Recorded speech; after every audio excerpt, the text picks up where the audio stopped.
A very good morning to you. It's 6 o'clock on today's show. Al Jazeera accused Israel of a blatant and premeditated attack on press freedom after it kills 5 journalists in Gaza. Plus, the government here extends its policy of deport first, appeal later for foreign criminals. It's Monday, 11th of August. Your headlines. 5 Al Jazeera journalists are killed by an Israeli strike in Gaza. 26,000 prisoners freed early because of overcrowded jails. We'll speak to the government just after 7. We report on how Police Scotland foiled a terror attack on a mosque by a teenager inspired by Hitler. Get ready for another heatwave. More record-breaking temperatures could be on the way. And in sport, FA Cup holders Crystal Palace beat Premier League champions Liverpool to win the Community Shield.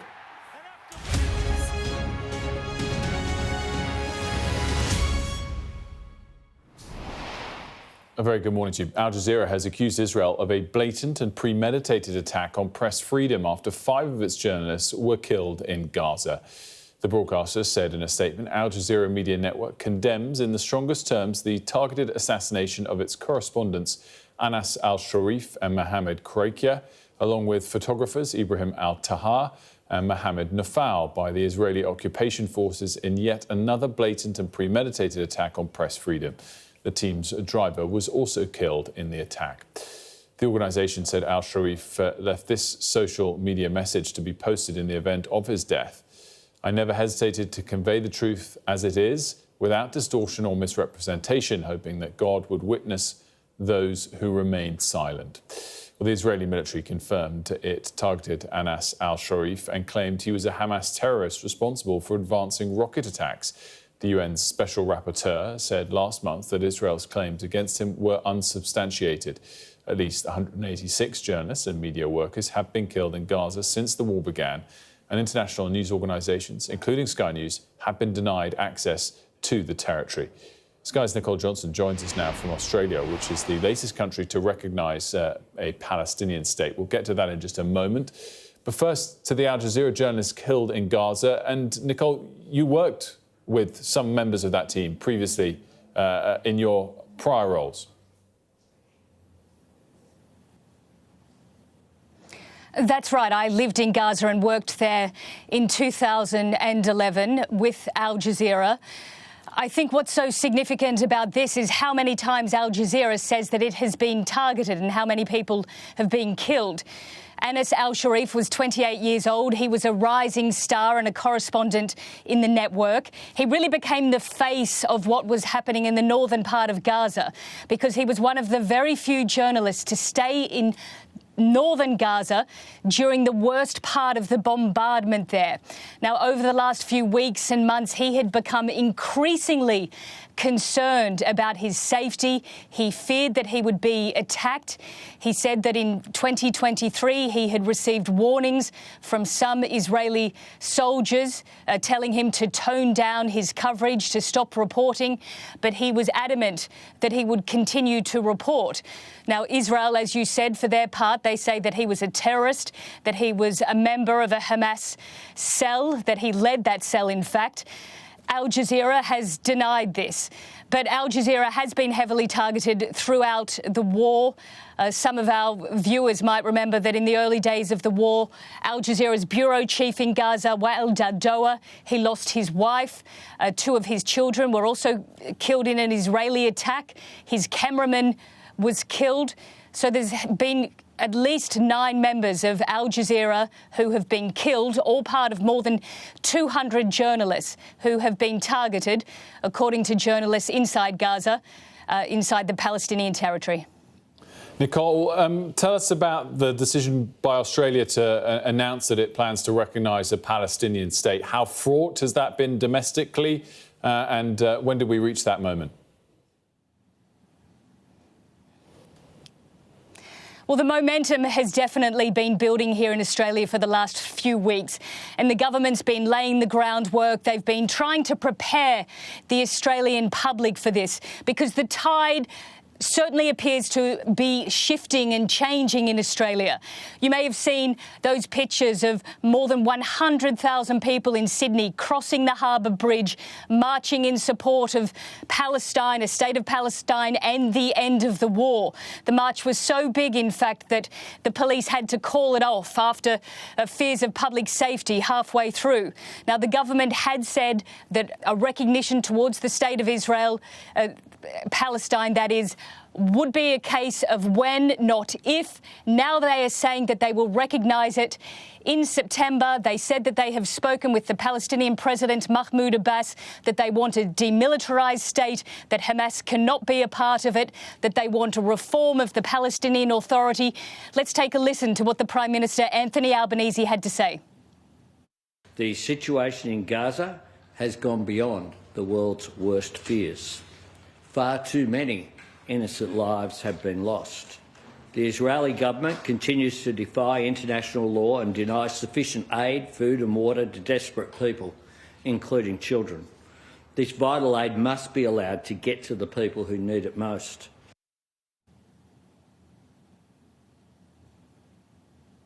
And that is the point.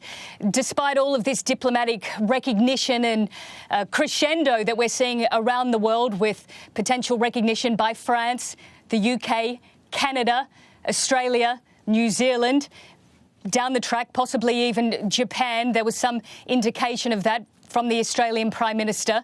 It is not changing the reality on the ground. Palestinians are still desperately trying to get food. Aid is being dropped. There has been an increase in the number of trucks being allowed into Gaza, but it is a trickle. It is nowhere near enough. And as much as Australia and other countries would like this momentum to put pressure on the Israeli Prime Minister Benjamin Netanyahu, from everything that he has had to say, especially in the last 24 hours, he has said that these types of recognitions are shameful, and Australia is going down the same, quote, rabbit hole as other European countries. Nicole, as always, thanks so much. Nicole Johnson for us live in Sydney this morning. And more than 26,000 criminals have been released early as part of the government scheme to free up space in prisons. Our political correspondent Amanda Acas joins me now to discuss the details of this. Firstly, this early release scheme. Yes, indeed. So this was introduced by the Labour government when they first came into power. They said they had no choice but to do it because prisons were overflowing. There were practically no spaces left in our jails, which would have meant that police wouldn't be able to arrest anyone. So they said they had to take immediate action. And therefore, these figures show that for the 6-month period between September and March, 26,000 criminals were released early. So that was at 40% of their sentences rather than 50%. And if you kind of extrapolate that out for the entire year, then that would mean 45,000 people in total. Now, it's been hugely controversial, those pictures of prisoners being released and celebrating outside the jails and so on. But Labour say in the long term they are trying to reform the system with more places in prisons and also broader reforms to sentencing, as well as trying to deport more foreign criminals. And linked to this is also the announcement today that they're making about deport first and appeal later. That already existed. Just remind our viewers what it was, but it's being extended. Yeah, so this was originally a hostile environment policy introduced by Theresa May, something opposed by Labour at the time. It was then struck out by the Supreme Court, brought back by Suella Braverman. This is an extension of it. Effectively, there used to be 8 countries where foreign national criminals finished their sentences. They were appealing against being sent back to their home countries under human rights grounds.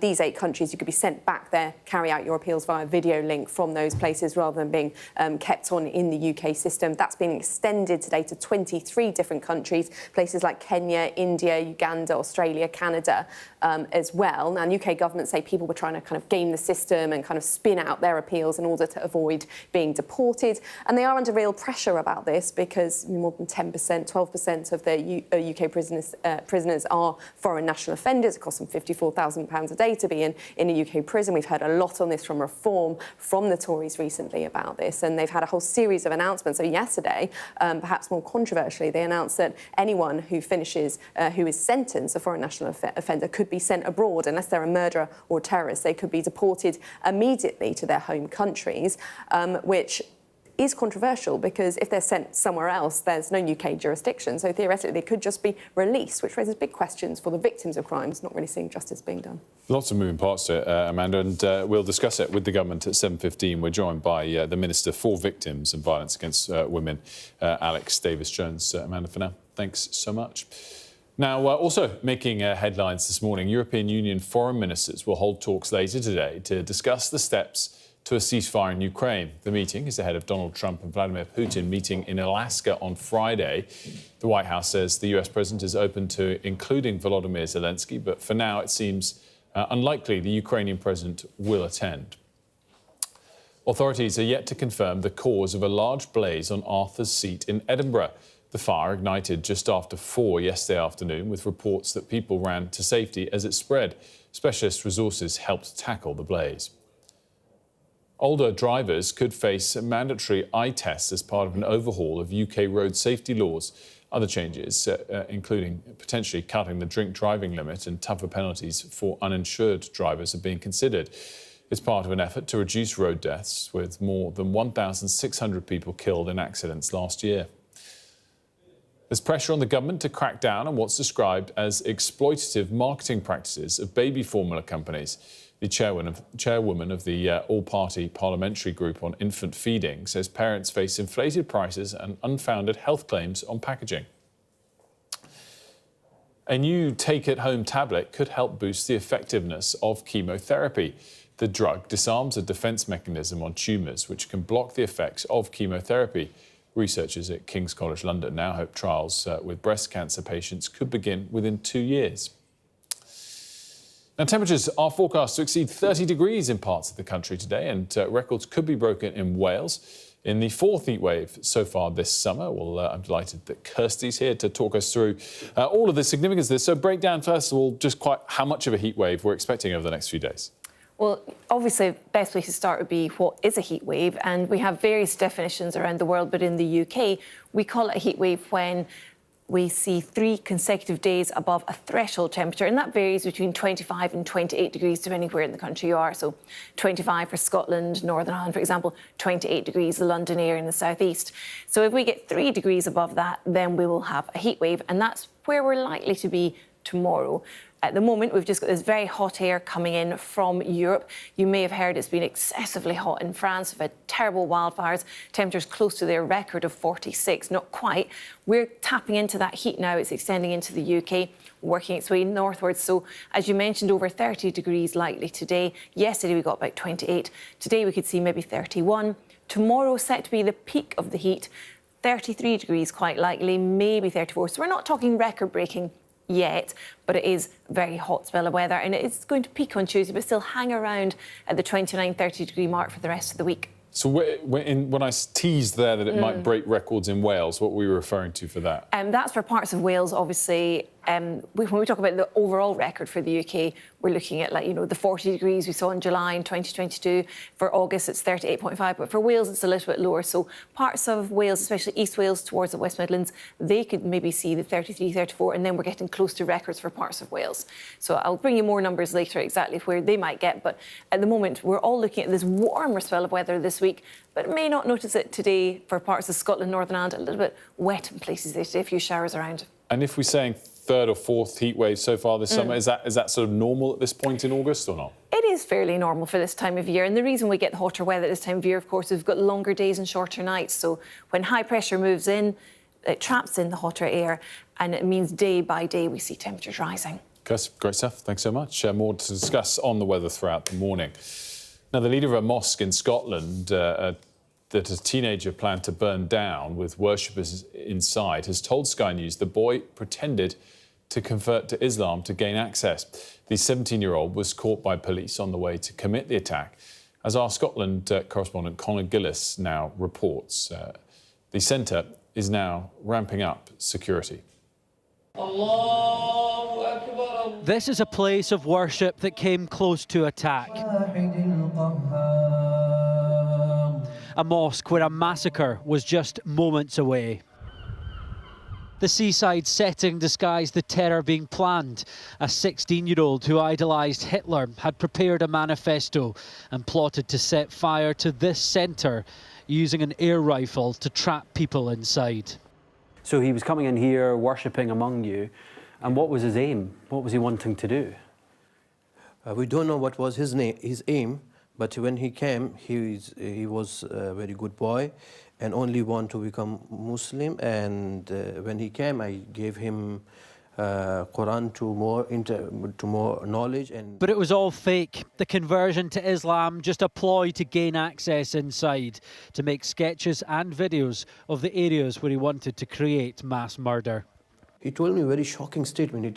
He told me that I want balanced life.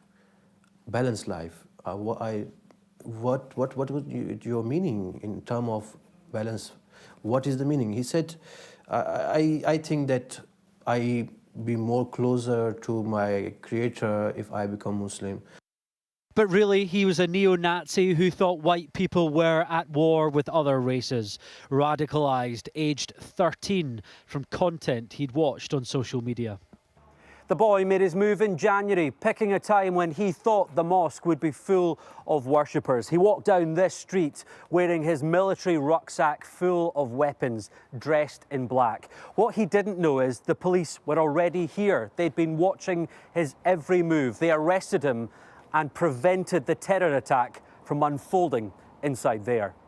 Frightening bit was that somebody is so nice and so conning, making us fool that he want to become, convert, and we were helping him every way and trusting him. But he also gives us a lesson in future to be very careful who comes in and what their intentions are, which we have more security cameras. Such act will never divide us. This is now a community united after danger visited their doorstep. Conor Gillis, Sky News in Greenock. Right, let's have a look at the weather now. A bright start and always a warm welcome. The weather, sponsored by Qatar Airways. Temperatures are rising, probably highest tomorrow, with heatwave conditions likely for some. It's mostly fine now, if muggy, but northern parts are quite cloudy with outbreaks of rain over northwestern Scotland in particular. Ireland looks locally grey and damp. Most places will be dry and quite sunny this morning, but northern parts will stay quite cloudy with outbreaks of rain becoming largely confined to northern Scotland. It'll be warm generally, hot in the south. Central and western parts may see the odd possible thundery shower later, with southwestern Britain most at risk. A bright start and always a warm welcome. Qatar Airways sponsors the weather. Still to coming on The Breakfast Show, was Israel's Prime Minister defends his plan to control Gaza City. We speak to the Save the Children charity.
hear that whistle and that crunch. We know that they're coming from the south of the city where there's a column of Russian armoury. I'm Alex Crawford and I'm Sky's special correspondent based in Istanbul. Look at that sheet of flames, and that has happened within minutes, and now it's coming from both sides and it's moving this way.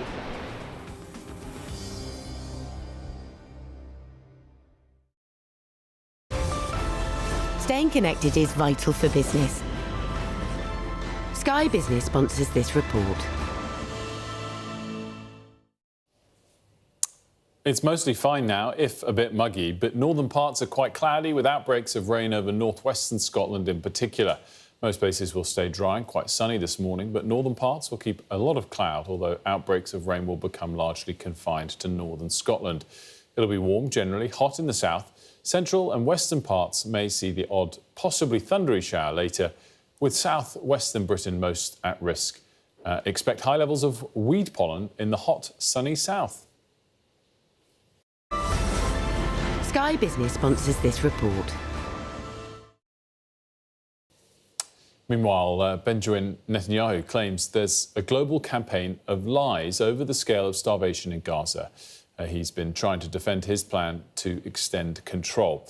Let's discuss the latest situation in Gaza. Joining us from there is Joel Onyeki. He's the head of operations in Gaza for Save the Children. Joel, thanks so much for joining us. Firstly, can you give us a latest situation report of the scale of the situation children are facing there? Has it altered at all in the last few weeks? Well, the situation on the ground is one of desperation, uncertainty, hunger, and unimaginable impacts of war for a population that have been, stressed from over 22 months of war, multiple displacement, which is now compounded by a siege on humanitarian aid. And the negative impact of this is the high-level malnutrition and that we are seeing on the ground, which is impacting majorly children under 5 and even pregnant and, breastfeeding women. So it's not any better than it has been, and it has only worsened over the past few months since we had the, siege on humanitarian aid put in place. And if we really want to see an improvement to the situation, the only way that can happen is if we have a definitive ceasefire in place in Gaza and the much needed humanitarian aid allowed into Gaza through the UN-led system so that we can, adequately distribute aid to the very vulnerable population currently in Gaza. How easy have you found it to operate in recent months there? Well, the situation has always been one that has access impediments in place. So having to move from one location to the other one is always oftentimes faced with the constraint of having to coordinate movement to be able to reach affected population, with evacuation orders being placed across Gaza all the time randomly. It is very difficult to be able to define where you can be and where you can, access safely to be able to provide aid. So those access impediments would need to be improved or removed completely if we're going to be able to continue to sustain our work here in Gaza. In terms of the rhetoric you've heard from various Western governments of late, Australia being the latest to say they want to recognise a Palestinian state, do you think that makes any difference to the situation? Having worked in Gaza for so long a time, I think the situation has always been the same. We hear the commitment on the news, but the impact on the ground is very, very little. The war has continued, and the impacts of the war is ravaging on the population. Nothing has changed. Nothing has, been better for the affected population who are the most vulnerable in this context and bearing the brunt of the war that we are seeing. I'm sure you've seen pushback from Prime Minister Netanyahu about certain photographs that have been used over the course of the last year or so. Give us your perspective on the scale of the suffering and the hunger that children face. Well, children in Gaza have, been paying the heaviest price for an unrelenting war that they have no part in. Many children have been killed by bombs and, at a very unprecedented rate, and they have lost their homes, their loved ones, and, the safety to which they have a right to.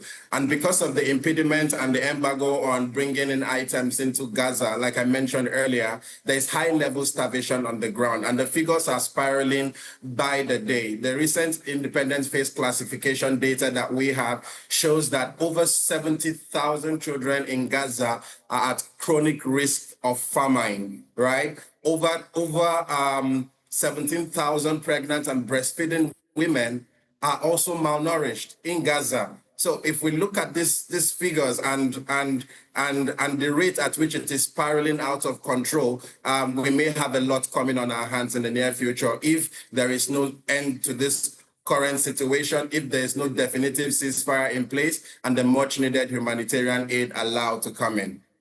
Just finally, Joel, I wonder if you saw the news about the Al Jazeera journalists that were killed. Do you have any reaction to that? Unfortunately, I haven't seen or heard about it, so I'm not able to react to it at this time. Fair enough. Well, listen, we really thank you for joining us, Joel, the head of operations in Gaza for Save the Children. Thanks so much. Thank you very much. Still to come here on The Breakfast Show, where we're going to be talking about the middle-class families taking to Britain's food banks. We have a special report from the Staffordshire town of Cannock. That's coming up shortly. Plus, Leicester made a winning return to the Championship against Sheffield Wednesday. Apologies, Sophie, whose fans protested against their owner during the game.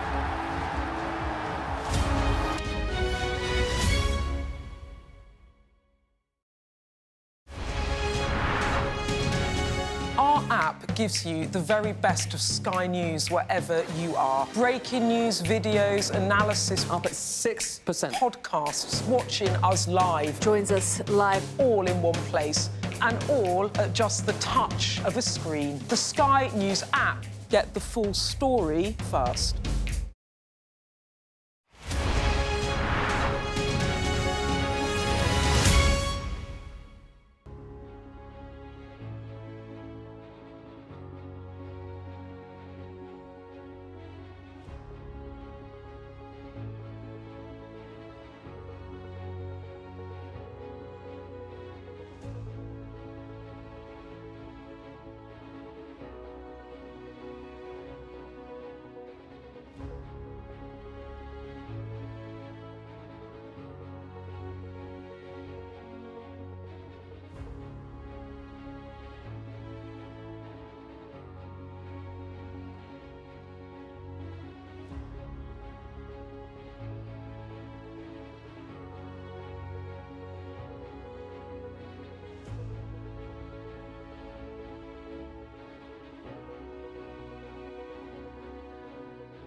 Welcome back. A reminder of our top stories this morning. The Israeli military has killed 5 Al Jazeera journalists in an airstrike. The IDF had claimed Anas al-Sharif was a Hamas terrorist, which he and the Committee to Protect Journalists denied. Al Jazeera described it as yet another blatant and premeditated attack on press freedom. More than 26,000 prisoners have been released early under the government scheme to free up space in overcrowded jails. It's as more foreign criminals will now hear their appeals from abroad as the government expands its initiative to prevent them delaying deportation from the UK. Records could tumble in Wales as the UK enters its fourth heat wave of the summer. A yellow health alert comes into effect for most of England from midday and will last until Wednesday evening. European Union foreign ministers will hold talks later today to discuss the steps to a ceasefire in Ukraine. The meeting is ahead of Donald Trump and Vladimir Putin meeting in Alaska on Friday, but it seems unlikely the Ukrainian president will attend. Let's get more now on our lead story. 5 Al Jazeera journalists have been killed in an Israeli airstrike. The IDF confirmed it targeted Anas al-Sharif and claimed he was a Hamas terrorist, which he and the Committee to Protect Journalists denied. Al Jazeera described this as yet another blatant and premeditated attack on press freedom, while the Hamas-run government in Gaza has called the deaths a brutal, heinous and horrific crime. Hours before the strike, Benjamin Netanyahu held an address to foreign media, perceived as an attempt to seize back control of the narrative around the war. Israel's Prime Minister argued his plan to invade Gaza City is the best way to end the war and claimed there's a global campaign of lies over the scale of starvation in the Strip. Warning, this report from our international correspondent Diana Magne contains some distressing images. Benjamin Netanyahu wants the next phase of his war in Gaza to start and end soon. A fairly quick timeline, he said, to establish safe zones, move the 1 million or so civilians out of Gaza City, and then take out Hamas in their last strongholds. Our goal is not to occupy Gaza. Our goal is to free Gaza, free it from Hamas terrorists. The war can end tomorrow if Gaza, or rather if Hamas lays down its arms and releases all the remaining hostages. Given what the IPC says is the unfolding spectre of famine in the Gaza Strip, would you accept that your 11-week blockade, complete blockade on Gaza, played a role in that? And also, given the killings that we have seen at the GHF aid sites, how will you guarantee that that kind of disaster will not happen when you have 1 million more people displaced? There was a problem of deprivation, no question about it. And so we had to solve it. And the way we solve it is the way I described it to you. And there are now not 0 trucks, but at least in, I think last time I checked, hundreds of trucks that went into Gaza. That's alleviating the situation. An acknowledgement there of deprivation, even as he accused the foreign media of fake news around pictures of starving babies in Gaza. And a promise to take many more foreign journalists in, though only if they're embedded with the army, which means no access to civilian voices. Benjamin Netanyahu's main goal seems to have been to try and reclaim the narrative, which has shifted away from Israel, really, as a result of the terrible pictures of famine and starvation that we've seen coming out of Gaza. And he wants to convince the world that he wants what's best for the civilian population in Gaza. That will take some doing, especially in Gaza itself. They are not targeting armed forces. They are targeting civilians. We are their real target, not Hamas. They are killing civilians to force Hamas to release the Israeli hostages. But what have we done wrong? The Palestinian representative at the UN had this to say. He doesn't want to see a Palestinian governing body overlooking the affairs over Gaza, but somebody else, not Palestinians. He said it. It's not a secret. It's not an accusation. It's a fact. More aid is coming into Gaza, and Israel is promising to flood the Strip with food. That will have to be seen to be believed, especially as another massive round of displacement looms. Diana Magne, Sky News, Jerusalem. The Bank of England has warned that food prices will push inflation up when it cut interest rates last week. The squeeze on budgets is causing many middle-class families to make cuts and take on extra work. Communities correspondent Lisa Holland visited the Staffordshire town of Cannock, where once average incomes are now behind the national curve. Here's her report. Cannock in Staffordshire has always been a Middle England kind of place, and not just geographically, always voting the way of the country. Thank you. But the mouths being fed from this free community food table give a sobering insight into just how deep the cost of living crisis is biting. Thank you very much. Would you say you have a good job? Yes, yeah, it's a good job, yeah. You know, I'm earning pretty decent money, but it's not enough. I'll have some beans, please. Rebecca Flynn works full-time as an office manager for a day service for people with learning difficulties. Can I have some of the chicken noodles, please? On top of that, she has a second job going door-to-door evenings and weekends selling cosmetics and homeware. I need to come here, otherwise we'd be living on bread. Are you literally saying that you wouldn't have enough food to eat, even though you're working full-time? Yeah, I wouldn't have enough food. Is there anything more you can do? No, nothing more I can do. Unless I win the lottery or get another job. A third job? Yeah, a third job. 2 or 3 lots. But it's not just Rebecca working all hours and needing food handouts to survive. Organisers say a third of the people who come to this food project are working full-time. It's mad that you should have to. You're working in a good job, you'd think you'd be able to afford everything and going on holidays and everything like that, but in the reality, they're struggling to even put food on the table. To what extent do you think the cost of living crisis is no longer just something that affects people on minimum wage or on benefits? Well, we're seeing a massive increase in the people that are using the food table, people that are coming, we see them in their work outfits, and that's professionals that are nurses, and you don't expect them to be struggling because they're working full-time. It's everyone across the board. What's clear is that people feel politically abandoned to their financial woes.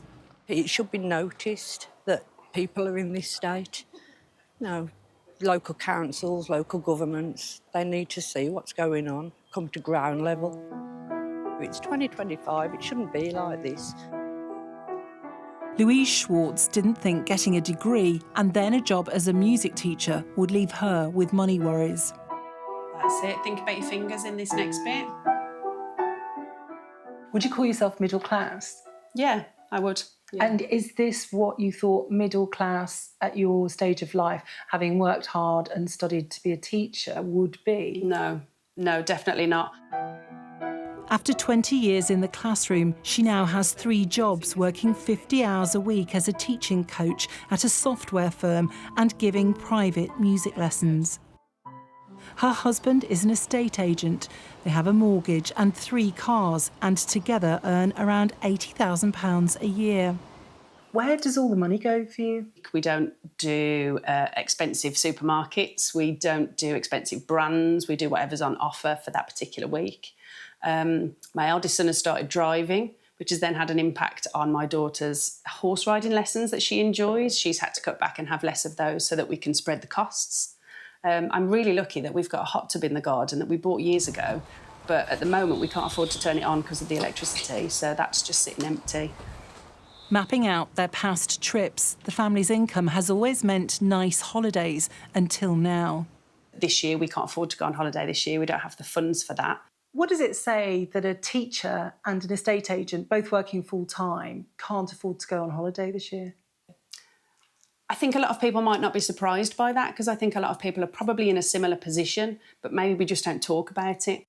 The cost of living crisis is impacting people across the UK. Some of the biggest shifts are in daily essentials like food and energy prices, which have both increased dramatically, making life in the UK more expensive.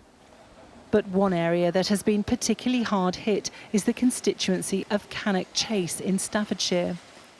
Wages here used to match the national average in 2021, but that's not the case anymore. Although wages across the UK have risen by 21.6% over 3 years, in Cannock Chase they've only increased by 8.4%.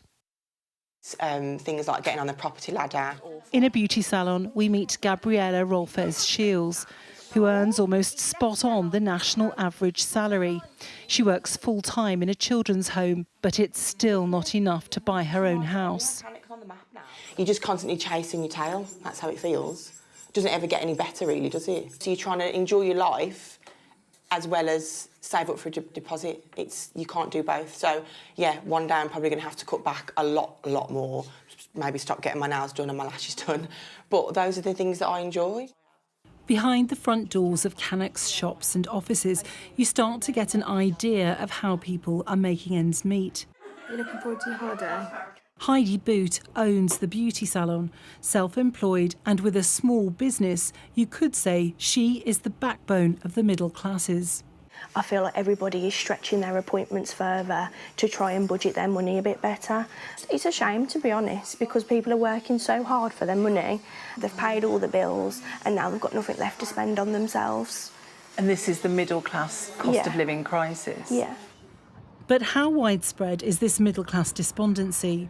We visit a second food project, this time where people pay £5 for a bag of essentials. Again, we hear they're increasingly supporting white-collar workers. And the mushrooms are on the way as well, it's a shame. Vicky Davis is the co-founder of the food project, but as a self-employed caterer, she too is fighting to keep her head above water. It totally is ironic, but I think we've come to a point in our lives where everybody just expects it now. Never claimed anything from anyone all my life, yet why should I be made to feel like I've got to struggle some weeks or some months when I've got to rob Peter to pay Paul because the gas bill's coming? Is that hard to admit, that you're working full-time as a caterer, self-employed, and yet you're struggling? Yeah, of course. Why should we have to? Why should... I can't remember ever being in this situation when I was a child. I don't ever remember a country being in this kind of state that it's in. As we film, a car turns in, then leaves. The organisers say it's someone who comes regularly, who may have been embarrassed to be seen by us using the food project. We find others will only talk if it's anonymously.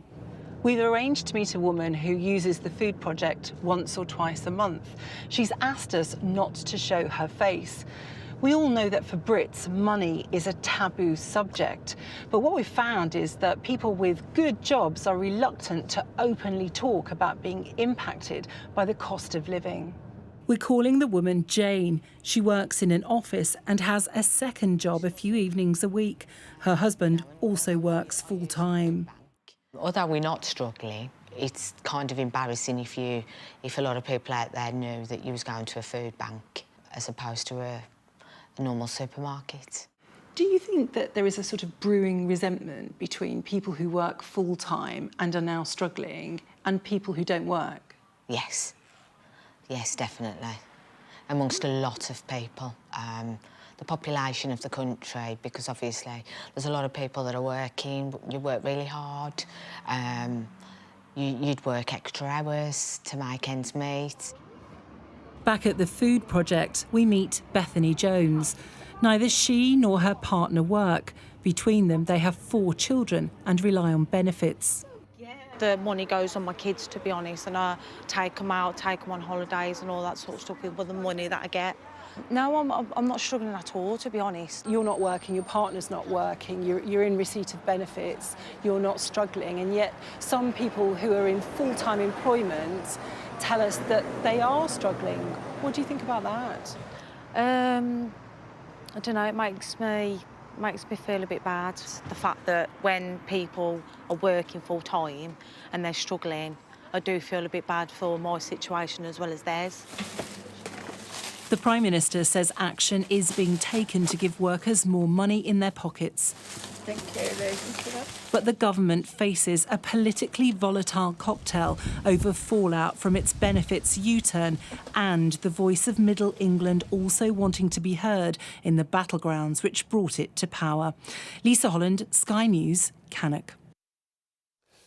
More of Lisa's reporting is on the Sky News website. Time now for a look at the sport. Staying connected is vital for business. Sky Business sponsors this report.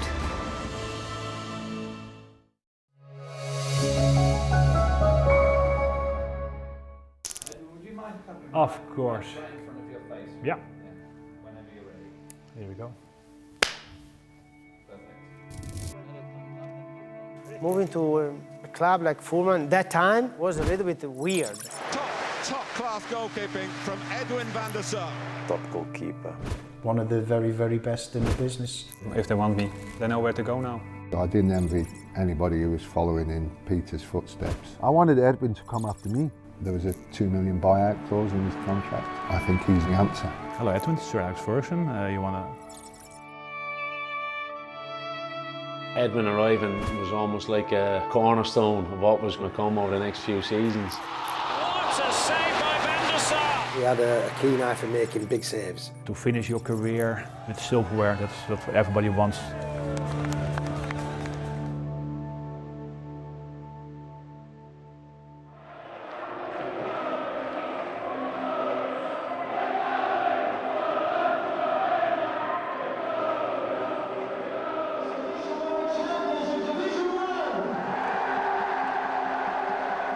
Many promoted sides are tipped by the bookies for immediate relegation. With Fulham, on the other hand, it's a finish in the top 6. It's a terrific team. Jean-T Garner just took over as well, but his methods and him and his staff, how they took hold of the squad and it just changed the mentality of the group. We were a great side, and the promotion season was a tremendous season. The ambition of the club was the reason I'd signed it. This was a club that had gone through the leagues. The talk wasn't of survival, it was about let's aim as high as we possibly can, let's have no ceiling what we can achieve. Can we break records that the club hadn't achieved before? They wanted to bring in some of the best players in the world, and the transfer window started quite slowly. Then we went on a little bit of a spree where... Sky Business sponsors this report. Let's have a look at the weather now. The ideal atmosphere, whatever the altitude. The weather, sponsored by Qatar Airways. Temperatures are rising, probably highest tomorrow, with heatwave conditions likely for some. It's mostly fine now, if muggy, but northern parts are quite cloudy with outbreaks of rain over northwestern Scotland in particular. Ireland looks locally grey and damp. Most places will be dry and quite sunny this morning, but northern parts will stay quite cloudy with outbreaks of rain becoming largely confined to northern Scotland. It'll be warm generally, hot in the south. Central and western parts may see the odd possible thundery shower later, with southwestern Britain most at risk. Breathtaking views with clear skies ahead. Qatar Airways sponsors the weather. Still to come here on The Breakfast Show, we'll discuss the stories making news in today's papers with our political correspondent Amanda Akas.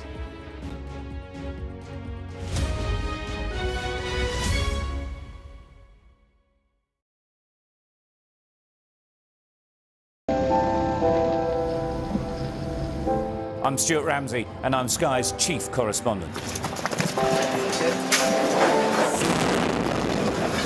An enormous explosion has just come down. I think it was a monster just landed in between us.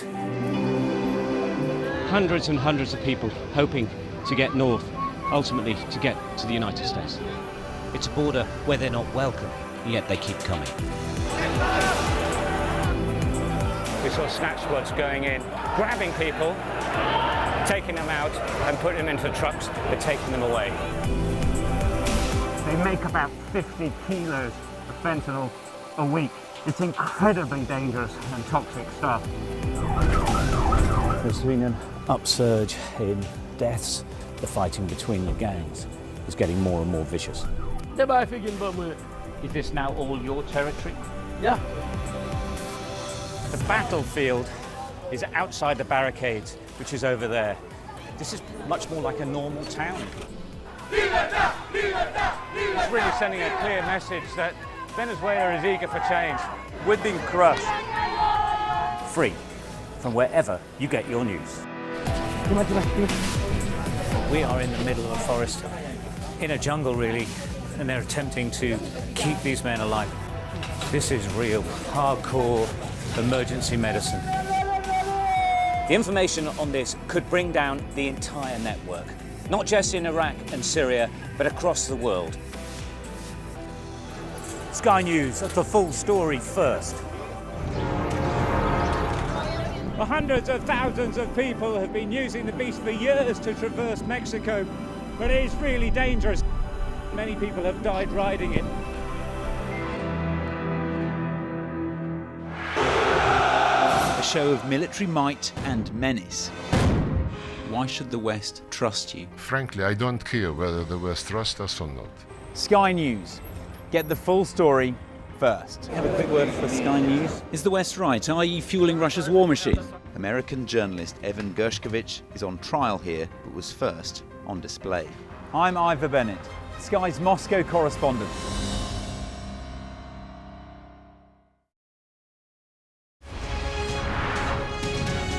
Our app gives you the very best of Sky News wherever you are. Breaking news, videos, analysis up at 6%. Podcasts, watching us live. Joins us live all in one place and all at just the touch of a screen. The Sky News app. Get the full story first.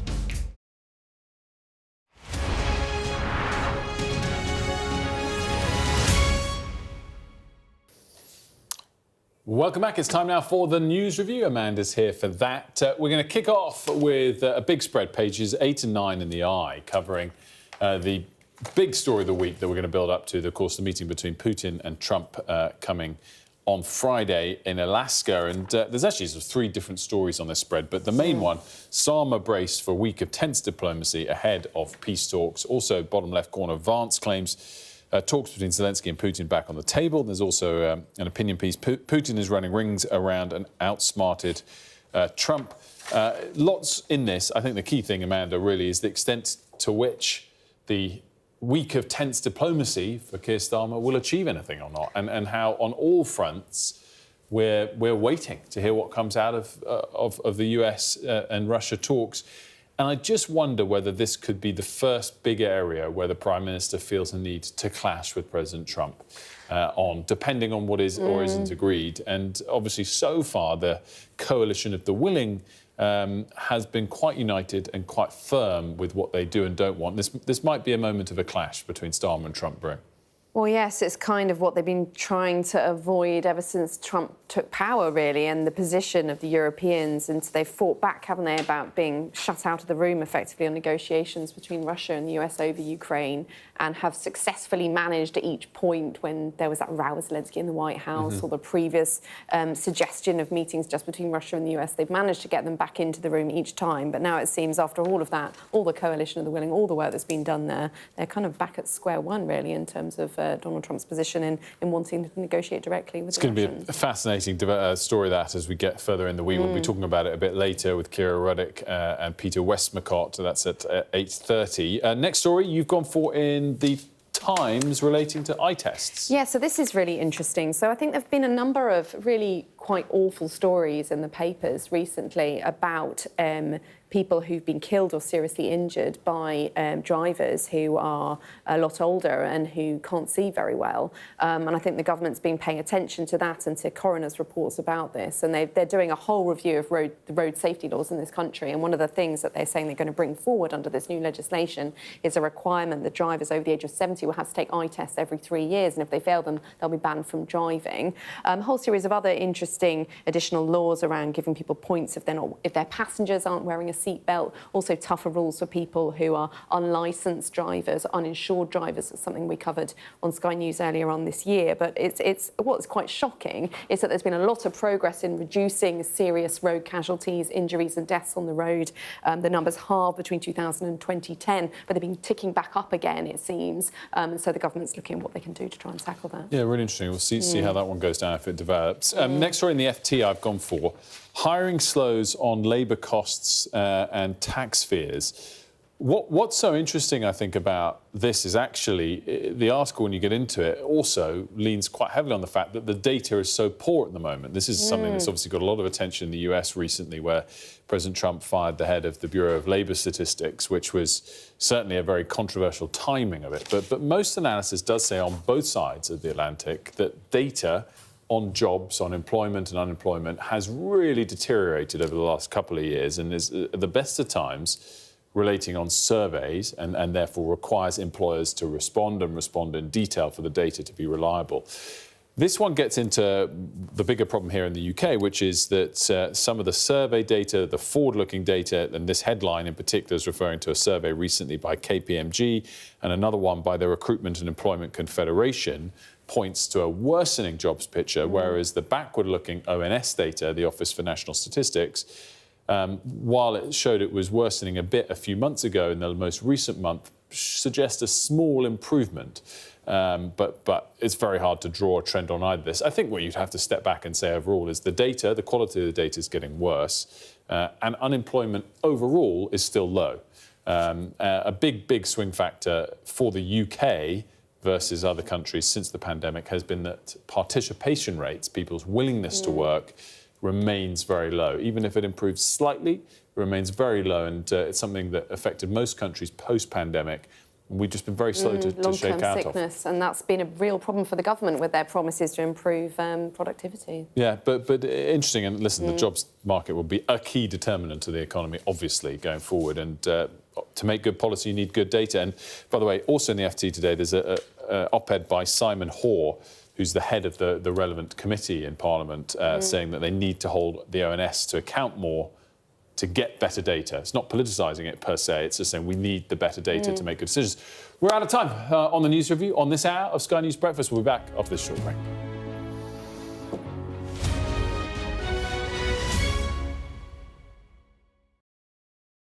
I'm David Blevins, and I'm Sky's Senior Ireland Correspondent. I've spent 30 years reporting the journey from conflict to peace. The end of the political stalemate, the start of a new chapter for Northern Ireland. Catholics and Protestants now facing the same threat. If we both contract COVID-19, religion's nothing. Sky News, the full story first.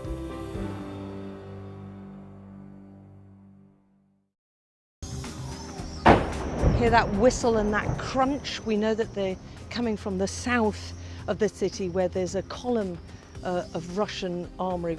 I'm Alex Crawford, and I'm Sky's special correspondent based in Istanbul. Look at that sheet of flames, and that has happened within minutes, and now it's coming from both sides, and it's moving this way.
Good morning, it's 7 o'clock. On today's show, Al Jazeera accused Israel of a blatant and premeditated attack on press freedom after it kills 5 journalists in Gaza. Plus, the government here extends its policy of deport first, appeal later for foreign criminals. We'll speak to the Home Office in the next few minutes. It's Monday, the 11th of August. Your headlines: 5 Al Jazeera journalists are killed by an Israeli strike in Gaza. We report on how Police Scotland foiled a terror attack on a mosque by a teenager inspired by Hitler. Drivers over the age of 70 could be banned from the roads if they fail compulsory eye tests. Get ready for another heat wave. More record-breaking temperatures could be on the way this week. Good morning from Reading, where temperatures are expected to exceed 30 degrees in the coming days, and places like this Lido are due to be very popular indeed.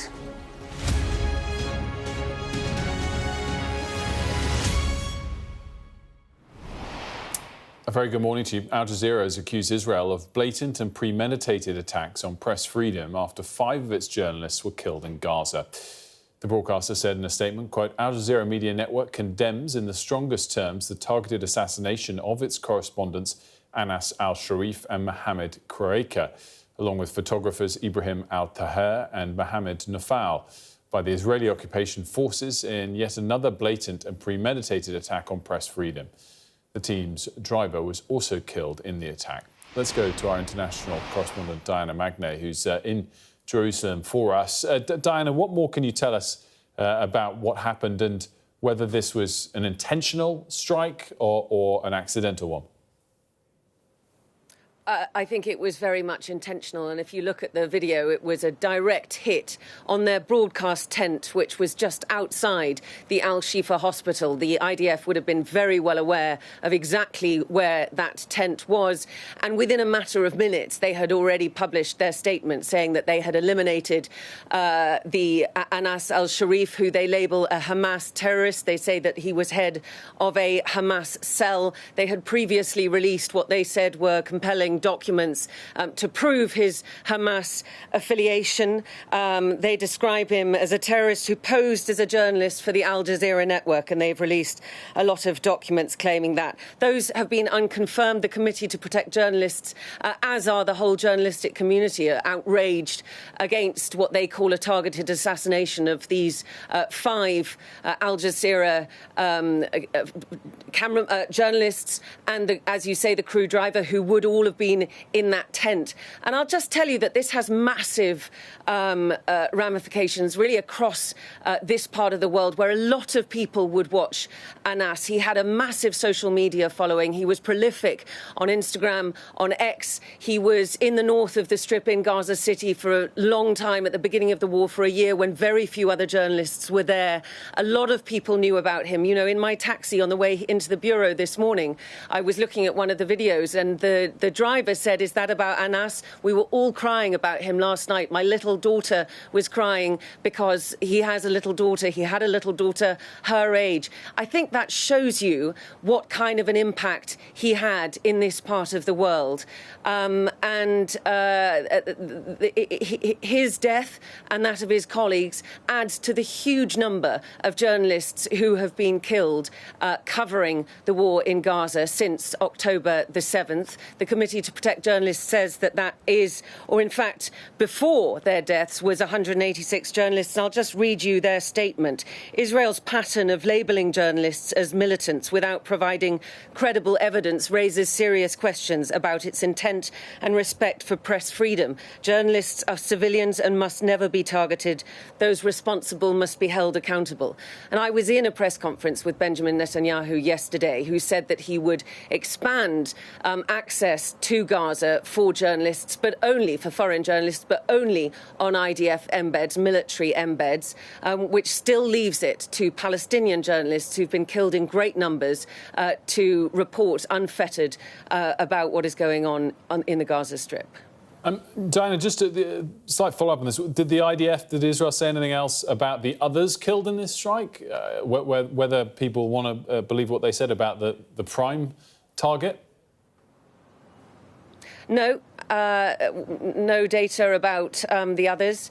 And I think that for them, in the same way as we have seen when they target Hamas terrorists and then entire families are killed alongside them. These people do not get any comment, but it is sort of written off as collateral damage in their attacks on who they deem to be Hamas.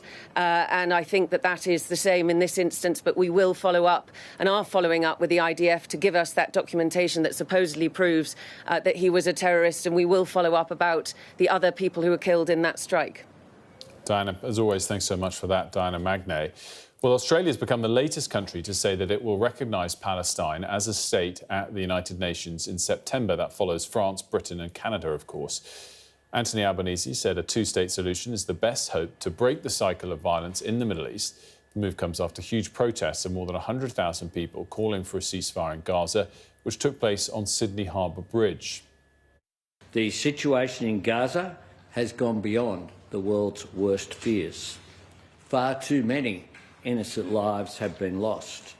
The Israeli government continues to defy international law and deny sufficient aid, food and water to desperate people, including children. This vital aid must be allowed to get to the people who need it most. Older drivers could face mandatory eye tests as part of an overhaul of road safety laws. Amanda's here with some of the details on that. So this is something being discussed. Yes, so ever since the election last year, the government has been promising a whole series of new road safety laws under a new strategy, and we're getting some details of what they're planning to bring forward in the autumn. And perhaps the most striking is this proposal that the over 70s will have to take eye tests every 3 years to check they're still in a fit state to be behind the wheel, and if not, they'll be banned from driving. And this follows quite a few high-profile cases of people who have been killed by older drivers who couldn't see very well, and a coroner issued a report linking 4 of these cases together and highlighting the fact that the UK has some of the laxest rules in Europe about this, because at the moment it's kind of a voluntary situation to go and get your eyes checked. A few other policies they're looking at giving drivers additional points on their licence if their passengers are found not to be wearing a seatbelt, and also reducing the drink driving limits, which would bring it in line with Scotland, across England and Wales, as well as other ideas. They're looking at tougher kind of penalties for people driving without insurance or without a licence. That's something that we've covered before on Sky News this year after some awful cases of people who were killed by drivers without licences and insurance and then weren't actually punished under the existing legislation. Labour say at the end of their last Labour government, their figures were record low in terms of the numbers of people killed or seriously injured in the road. So they say this is something that's been allowed to creep up again, and that's why they're taking action on this. Amanda, great stuff. Thanks so much. Now also making headlines this morning, more than 70 firefighters have responded to a burst of water which left an area of North London under around 40 centimetres of water overnight. The public is urged to avoid the perimeter around Essex Road and Canonbury Street, as disruption is expected to continue this morning. There's pressure on the government to crack down on what's described as exploitative marketing practices of baby formula companies. The chairwoman of the all-party parliamentary group on infant feeding says parents face inflated prices and unfounded health claims on packaging. A new take-at-home tablet could help boost the effectiveness of chemotherapy. The drug disarms a defence mechanism on tumours which can block the effects of chemotherapy.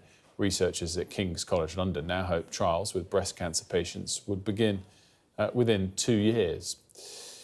Now, temperatures are forecast to exceed 30 degrees Celsius in parts of the country today. It could be the 4th heat wave of the summer. Well, joining us from Lido in Reading is Olivia Whitfield-Miocic, who's already making the most of the sunshine. Now, we're going to get out to him in a second. But first, to Kirsty, who's here in studio. Kirsty, you're talking about this earlier, so define for us what qualifies as a heat wave. Are we definitely going to see one this week? It looks pretty likely. The weird thing about heatwave definitions is that we can't say it's a heatwave until we've had 3 days of heatwave temperatures, and we already saw temperatures qualify for a heatwave yesterday. So in order for it to be a heatwave, we need to see temperatures between 25 and 28 degrees. It depends where you are in the country as to what number you need to reach, but you need 3 consecutive days of that, and then it's a heatwave. So it's likely by tomorrow Tuesday afternoon we'll have reached that heat wave criteria of 3 days in a row, because we've already had temperatures in excess of 25 and 28 yesterday. But is this a sort of normal thing for this time of year? It is sort of normal, yes. So we do get our hottest weather in July and August. It's the 4th time this year that we've seen the heat wave thresholds being met. It's not likely to be record-breaking because it's not like 2022 when we got over 40 degrees for the first time ever. We're not going to see those August temperature records being hit either, where we have had 38.5 as our August temperature for the UK.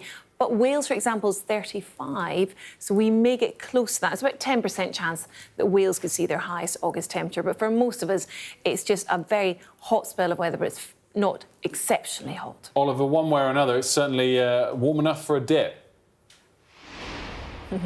Oh, definitely. And the people behind me, as you can see, they've already hit the water this morning. I've got to say, Wilf, temperatures at the moment are still quite cool where we are, at least. Definitely beneath 20 degrees at the moment. But as the day goes on, in the next few hours, we are expecting that thermometer mercury to start rising up and hitting at least 28 degrees where we are. Temperatures exceeding 30 degrees across the south this morning are expected. And of course, there is that yellow heat health alert, which will be in place from midday today until Wednesday evening for most parts of England, apart from the northeast and the northwest. That means that hospitals and care home providers have got to take extra care and put in provisions in place for vulnerable people, including the elderly and the very young, who sometimes struggle to maintain their body temperatures. But here in Reading, absolutely beautiful at the moment. I've brought my trunks for later on. I was about to ask, Oliver, is this one of those lives during the course of the show? Are we going to see you jump in by the final hour of the programme? Maybe by the end, so that my makeup doesn't run. But at the minute, I'm looking on with envy. Well, me too, actually. It looks like it's quite an interesting looking Lido. It's like you're in the middle of a shopping centre or something. Yeah, it's been a Lido that was actually bought in the 1980s and restored. So a lot of the original building is actually behind this glass-fronted facade. But there's a hot tub right next to me, so the steam's coming off that. And as you can see, look, 7 o'clock in the morning, there's already at least 6 people who are here. And that's something that you always see during these hot weather events. You've got people that rush to the likes of beaches, inland waterways, lakes, and, of course, Lidos. And, of course, the warning then comes from health professionals to take care, especially when you're entering into that more fast-running water like a river, to make sure that you know your swimming ability and that you're not out there by yourself in case you get into trouble.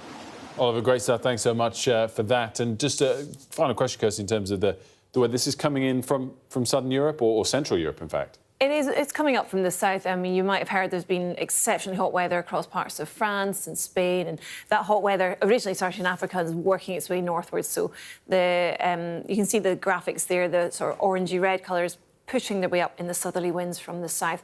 So very hot spell of weather. Peaking tomorrow, we're likely to see 33, 34, maybe 35, and then it'll ease off a little bit. But even through the rest of the week, we're still looking at 29, 30 degrees. So much of this week is going to be hot. Not everywhere sunny at the moment. I understand that towards the north and the west, we've got the remnants of an ex-tropical storm up across parts of Scotland. But for us, it's the heat that we're talking about, and we'll see that hotter weather gradually filter across the rest of the country as we go through the week. Kirsty, great stuff. Thanks so much. Thanks again to Oliver. Looking forward to seeing him in his trunks a little bit later on. And now, smoke is still billowing from one of Edinburgh's most famous landmarks. A wildfire on Arthur's Seat ignited just after 4 yesterday afternoon, with reports that people ran to safety as it spread. The mountain overlooks the Scottish Parliament and Holyrood Palace. Sky News has spoken to the leader of a mosque in Greenock, near Glasgow, that was targeted by a teenager who wanted to murder people inside. The boy, who was inspired by Hitler, pretended to convert to Islam to gain access. As our Scotland correspondent Conor Gillis now reports. This is a place of worship that came close to attack. A mosque where a massacre was just moments away. The seaside setting disguised the terror being planned. A 16-year-old who idolised Hitler had prepared a manifesto and plotted to set fire to this centre using an air rifle to trap people inside. So he was coming in here, worshipping among you, And what was his aim? What was he wanting to do? We don't know what was his aim, but when he came, he was a very good boy and only want to become Muslim. And when he came, I gave him Quran to more knowledge. But it was all fake. The conversion to Islam just a ploy to gain access inside, to make sketches and videos of the areas where he wanted to create mass murder. He told me a very shocking statement. He told me that I want balanced life. Balanced life. What was your meaning in terms of balance? What is the meaning? He said, I think that I be more closer to my creator if I become Muslim. But really, he was a neo-Nazi who thought white people were at war with other races, radicalised, aged 13, from content he'd watched on social media. The boy made his move in January, picking a time when he thought the mosque would be full of worshippers. He walked down this street wearing his military rucksack full of weapons, dressed in black. What he didn't know is the police were already here. They'd been watching his every move. They arrested him and prevented the terror attack from unfolding inside there.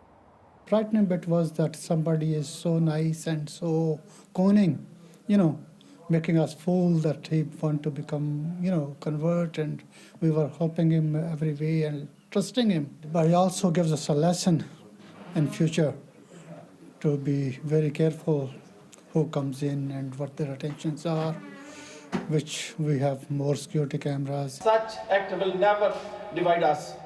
This is now a community united after danger visited their doorstep. Conor Gillis, Sky News in Greenock. Well, we're going to speak to the government in just a moment. Lots to speak to them about, as always, and Amanda's here to help set this up for us. And Amanda, just summarise the story you spoke about last hour and how it sets up for the government. Yes, so the government have an announcement today, which is an extension of a scheme called Deport First, Appeal Later, which is actually something originally introduced by Theresa May under that hostile environment policy she had. It was struck down by the Supreme Court, then brought back again, which basically means that foreign offenders, once they finish their sentences, who want to appeal against being deported back to their home countries, instead of doing that from the UK, which the Home Secretary says can lead to sort of people gaming the system, trying to eke it out with appeal after appeal, would be sent home and then be able to appeal from those countries using kind of video technology. So it used to be 8 countries that the UK had a deal with to do this. Now they've expanded that to 23. It includes places like India, Uganda, Kenya, on top of places that were already doing it, Estonia, Albania and so on. So the government basically arguing this is another kind of part of their policy to show that they're being tough both on immigration and also in terms of reducing the number of foreign offenders in the system. It costs something like £54,000 for each foreign offender in custody in the UK. And it follows an announcement yesterday where they basically said that they're going to deport every single foreign offender after they've been sentenced directly to their home countries. At the moment, there's an expectation that they serve some of their sentence here, then they're deported, apart from murderers and terrorists who would be kept in the UK. This is potentially controversial, though, because when they're sent somewhere else, it doesn't mean that they'll necessarily stay in prison. So it could mean real issues around justice being carried out. A victim of rape, for example, wouldn't know that the perpetrator actually ended up spending any time in prison or not. So I think there are a lot of questions around that, but they're under real pressure from Reform and the Tories to show that they're tough on these foreign offenders and immigration more broadly. And I think we've got a couple of the newspaper coverage of this as well today. Let's have a look at the Daily Mail cover of this. They're saying 26,000 prisoners freed early by Labour. This is relating to early release scheme more broadly, and obviously this new policy is linked to that. It's also linked to the small boats crisis as well. And we can discuss all of this now with Alex Davis-Jones, the Minister for Victims and Violence Against Women and Girls, who joins me now. Very good morning to you, Minister. Good morning, Will. Thanks for joining. So tell us a bit, Amanda was just setting it up for us, so tell us a bit more about what you're announcing today as it relates to the deport now and appeal later. Yeah, exactly that. So we are deporting these foreign national criminals from the United Kingdom to their country of origin, and then they are able to appeal their right to remain in the UK from that country of origin rather than stay in the United Kingdom. But I just want to say that this builds on the policy that we've announced earlier this week, where we will be deporting foreign national criminals immediately on their sentencing. So they're not going to serve a minute at His Majesty's pleasure in England and Wales in a prison at the taxpayer's expense. We are immediately deporting them to their country of origin. And there's kind of two interesting sides to explore on this. So if you're deported, what guarantees do we have that they'll be deported into prison in their home country rather than just released more generally? So all of the information will be given to their country of origin, but ultimately it is up to that country of origin what they do with that individual. But what is important is that they will not be, costing the taxpayer £54,000, which is what it costs to house a prisoner here in England and Wales, and they will not be taking up space in our prisons, which we desperately need. So what, I mean, you are Minister for Victims. What is your message to victims on the prospect that someone who is a victim of a crime and the person that committed that crime and is convicted, no less, of that crime, may not serve a single day in prison, even for crimes as serious as rape? So they will be deported to their country of origin. They will, with no right to ever return to this country, keeping that victim safe and secure in the knowledge that they can never return. And also, they're not costing that victim, through their hard-earned taxpayers' money, the cost of staying in a prison in England and Wales. Well, which is something, but I think for a rapist, that's not going to be much sympathy for the victim. Probably for the population at large, it's probably something people would think needs to have a deterrent. Those people need to be punished, even if it costs money. So I want to reiterate that there are some exemptions from this. So those murderers, terrorists, those serving a life sentence in prison will remain in prison in England and Wales for national security and public protection. But not rapists? Well, it depends on the case-by-case basis. However, they will be returned to their country of origin, and it will be up to that country what they do with them, whether they put them in prison in that country or whether they choose for them to do as they wish. But what is important is that they are not staying here in our country. They are being deported immediately with no right to ever return. But a rapist might not spend a single day in jail, which I think is striking. And I guess, just to reiterate the original question, what is the message to victims of those crimes? But I think it's really important here to remember that these foreign criminals would have been deported at 50% of their sentence anyway. But what we're doing is deporting them immediately with now no right to ever return, which was not the case before under the previous government, and they're not costing the UK taxpayer money now. We are deporting them, no right to ever return. But what I want to say to victims is that I'm really sorry about the mess that was left to you after the previous government that we have inherited, and we've had to come in and take the action that people may not be happy with, but we've had to take that for the sake of public security, because of the mess we inherited in our prisons, in our court system, with victim services, and we are taking action to address that, and we will be addressing that for victims directly. On the flip side of this, is this a policy purely aimed at reducing prison populations, or is it also aimed as a deterrent for small boat crossings and illegal crossings? It's both. It's both, but ultimately we will always ensure that there is a prison place in the United Kingdom for someone who requires it. But this is also a deterrent to say that if you come here illegally or legally and you commit a crime, then you will be deported with no right to return, because being here in the United Kingdom is a privilege, it is not a right. And you come here and you should abide by our laws. And how guaranteed is it that this will not be stopped by someone appealing on human rights grounds or something? Is that over now? It's not possible to appeal on human rights grounds to present So this is why we're doing a deport now, appeal later, because we know that some of the eligibility under the ECHR has been abused, particularly Article 8, which is the one everyone knows about or hears about, which is the right to a family life. And there are spurious reasons being brought forward by individuals to claim the right to remain in the UK under this article. We are going to be tightening that up. We are cracking down on that, but we're also ensuring that these individuals, these criminals, can appeal from their country, so they're not staying in the United Kingdom while they're going through their appeals process. We're trebling the amount of countries that that's eligible for. And that's watertight? That is watertight. There's no way they can appeal and stay here? Not if they're from one of these countries that we've listed, the new 23 that we've expanded it to. And I just wanted to touch on those countries, because the 23 countries, I see the likes of Finland, Canada, Australia, for example, on the list. I can't imagine many of the illegal small boat crossings come from Australia for obvious reasons. It'll be a long way to come. Do you have a percentage number of the small boat crossings that come from these 23 countries? Is it going to address 10% of those people? So you listed some of the countries. There's also Botswana, Guyana, Estonia, Albania on this list of countries that people will be deported to and appealing later. But just because those 23 countries are where we're doing the deport now, appeal later, doesn't mean that we can't deport foreign nationals from any other country. This is what we're saying, but this is just where they'll be appealing from in their own country of origin. We know that there's roughly over 2,000 eligible, even more eligible prisoners currently in our jails in England and Wales that will be eligible for this new scheme. But this is in addition to the work that we're already doing on deporting them immediately after sentencing. So, yeah, I guess my point on this is, will it make a big difference throughout the rest of this year to small boat numbers? Nearly 50,000 since you came to power, 26,274 so far year to date. This is only a small factor as it relates to small boat crossings. And you've just outlined the scale of the problem that we seek to challenge here. And that is why this is one element of our bigger plan that we've outlined in our immigration white paper earlier this year. We've recently signed our returns agreement with France. Hopefully some of your viewers will have seen the scenes of those first people coming over on those boats being detained, and we hope to be removing them to France, you know, very soon.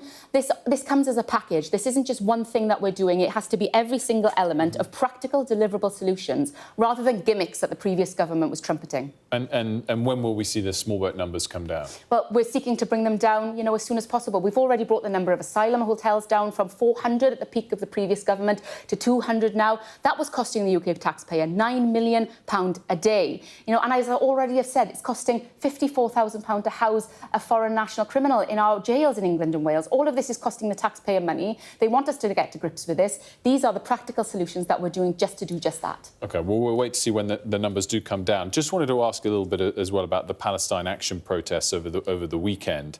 Did the police have enough resources from you, from the government, to police these particular protests? The scale was significant. Well, I want to thank the police for their bravery and their courage in their diligent work over the weekend. You know, I don't think they get enough praise for the work that they do and putting themselves out there in these types of situations. The right to peacefully protest in our country is a cornerstone of democracy, and of course it must be protected. But Palestine Action are a prescribed terrorist organisation, and there are reasons why they are a prescribed terrorist organisation. Their actions are not peaceful. They are violent. They've caused criminal damage to RAF aircraft. We have credible reports of them targeting Jewish-owned businesses in the United Kingdom. You know, and anyone who seeks to support them, I would say quite strongly that there are reasons why this government has prescribed them. I guess the question then would be, have you as a government sufficiently communicated those problems with supporting Palestine Action? There were 522 arrests yesterday. That exceeds the total number of terrorism-related arrests for the entire previous year. Based on Home Office data, that was 248. In one day, we had 522 terrorist-related arrests. If it's the right decision to prescribe Palestine Action, did you fail as a government to communicate it? Because there's a big difference between breaking into an RAF base and a pensioner holding up a sign. And I just wonder whether, when you take an action of that significance, you needed to communicate why and the legitimacy of that action better, because the numbers, 522 arrests, it's nearly double, it's more than double, sorry, the total number of terrorism arrests for the entire previous year. That something's gone wrong here. You will be aware, Wilf, and hopefully your viewers will be aware that there are reasons related to national security as to why we can't fully disclose the reasons as to why they have been a prescribed terrorist organisation. However, we have got the credible evidence that we have been able to make public about their violent criminal damage. As you've said, millions in costs to an RAF aircraft. We have got reports of them targeting Jewish-owned businesses, as well as links to hostile state actors. So it's important that we recognise here that the government took the action it did in order to protect the public, and those showing support for prescribed terrorist organisation will feel the full force of the law. So they'll go to jail? Well, look, action has been taken, arrests have been made. There is a limit of up to 14 years in prison if you support a prescribed terrorist organisation here. Look, if you are showing support for a terrorist organisation, you will feel the full force of the law. I guess just finally, if you're saying that there's information you can't disclose as to why you prescribed them, do you have some sympathy for the 522 people who were arrested yesterday, if they're not aware of the full facts? I would say to those individuals, if you are showing support for a prescribed terrorist organisation that the government has prescribed as a terrorist organisation, please think again, because your actions, however noble you may seek them to be, aren't necessarily as they seem. Alex Davis-Jones, thanks so much for joining us. Good to see you this morning. Much appreciated. We're going to take a quick break here on The Breakfast Show. When we come back, With the latest on the war in Ukraine, ahead of Putin and Trump's crunch meeting on Friday.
Fire, shouts the commander.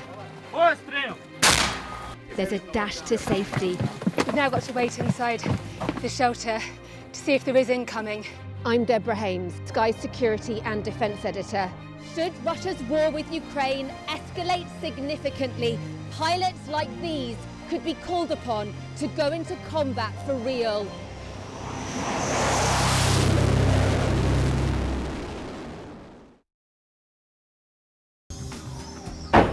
Hear that whistle and that crunch. We know that they're coming from the south of the city where there's a column of Russian armoury.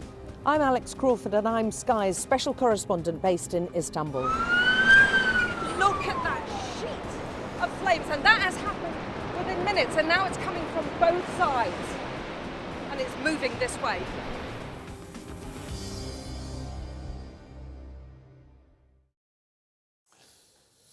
Welcome back to The Breakfast Show. Well, coming up, we'll have more on the soaring temperatures expected today. But first, a reminder of the top stories this hour. The Israeli military has killed 5 Al Jazeera journalists in an airstrike. Al Jazeera condemned the attack as yet another blatant and premeditated attack on press freedom. The IDF had claimed Anas al-Sharif was a Hamas terrorist, which he and the Committee to Protect Journalists denied. European Union foreign ministers will hold talks later today to discuss the steps to a ceasefire in Ukraine. The meeting is ahead of Donald Trump and Vladimir Putin meeting in Alaska on Friday, but it seems unlikely the Ukrainian president will attend. Older drivers could face being banned from driving if they fail eye tests under new safety rules being drawn up by ministers. The new rules are set to be published in the autumn and also include a reduction in the drink-drive limit and tougher punishments for not wearing seatbelts. Records could be broken as the UK enters its 4th heat wave of the summer. A yellow health alert comes into effect for most of England from midday and will last until Wednesday evening. The White House says it's working on a meeting between Vladimir Putin and Volodymyr Zelensky to end the war in Ukraine, and it comes after European allies warned Ukraine can't be left out of peace talks in Alaska this week. Of course, the US and Russian presidents are due to meet then. Let's bring in our Moscow correspondent, Ivor Bennett. Ivor, what is the latest framing of this meeting kind of happening this Friday there in Russia? Morning, Wilf. Well, I think Russia will be very content indeed with the way things are progressing towards Friday's bilateral summit between Vladimir Putin and Donald Trump, because don't forget, this time last week, Donald Trump was threatening to impose sanctions on Russia. He was sounding increasingly frustrated and had set this deadline of Friday of agree to a ceasefire or face sanctions.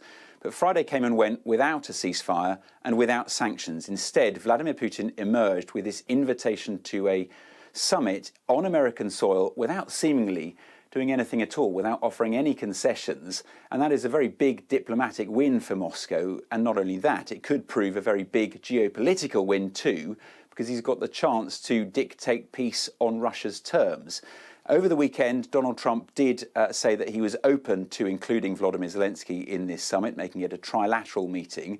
But that seems unlikely at the moment. So you've got Ukraine and Europe lobbying hard to ensure their interests are represented because they fear they're going to be sidelined without being at the table. They fear that Donald Trump's going to cut a deal with Vladimir Putin that will be good for them, but not good for Ukraine.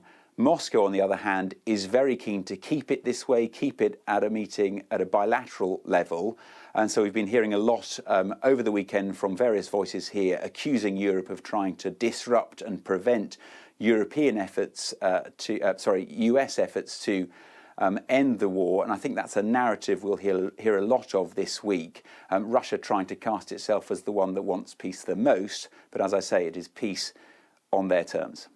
Ivor, great stuff. As always, thanks so much for that. Let's discuss this further. Joining me is the Ukrainian MP, Kira Rudik, and Sir Peter Westmacott, the former British ambassador to the United States. A very good morning to you both. Kira, to you first of all, how disappointed is Ukraine that this meeting is going ahead at all and that President Zelensky looks unlikely to be there? Hello, good morning, and thank you so much for having me.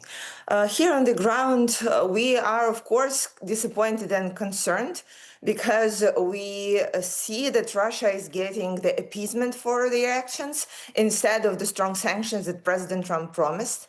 We hope that there is still a path to peace through strength, again, that is in hands of American president. But the main question remains the same. Everybody is looking at easy questions of would they meet, of what would they discuss? But still, there is no answer to the most complicated question. How do you make sure that Russia will keep their part of the bargain, whatever that bargain is? How would they keep it now? How would they keep it when President Trump is not in office? And would they keep it at all? I think this is the main question that everybody needs to be concentrated on, like mechanisms of influence on Russia. Because right now, President Trump was not even able to get them to the ceasefire, even with all the threats that he was making. On that topic, Sir Peter, is it looking likely that Europe will have to step up to the plate for some kind of guarantees? This is a topic that's been discussed a lot. Or is that looking like a potential clash between Europe and President Trump in the days ahead? Well, I think one of the problems at the moment is that the Europeans are not at the table. They've been scurrying around, and David Lammy held an important meeting on Saturday after he'd had J.D. Vance at Chevening, and J.D. Vance was indeed there. But at the moment, the meeting in Alaska, which has been scheduled, is going to be between the two, between Putin and Trump. The Europeans are not there. There's just an outside chance, I suppose, that Zelensky could be there because J.D. Vance was hinting, more than hinting, it was saying that the Americans were seeing if they could find some way in which he could be included. But as your correspondent was saying, that seems less likely.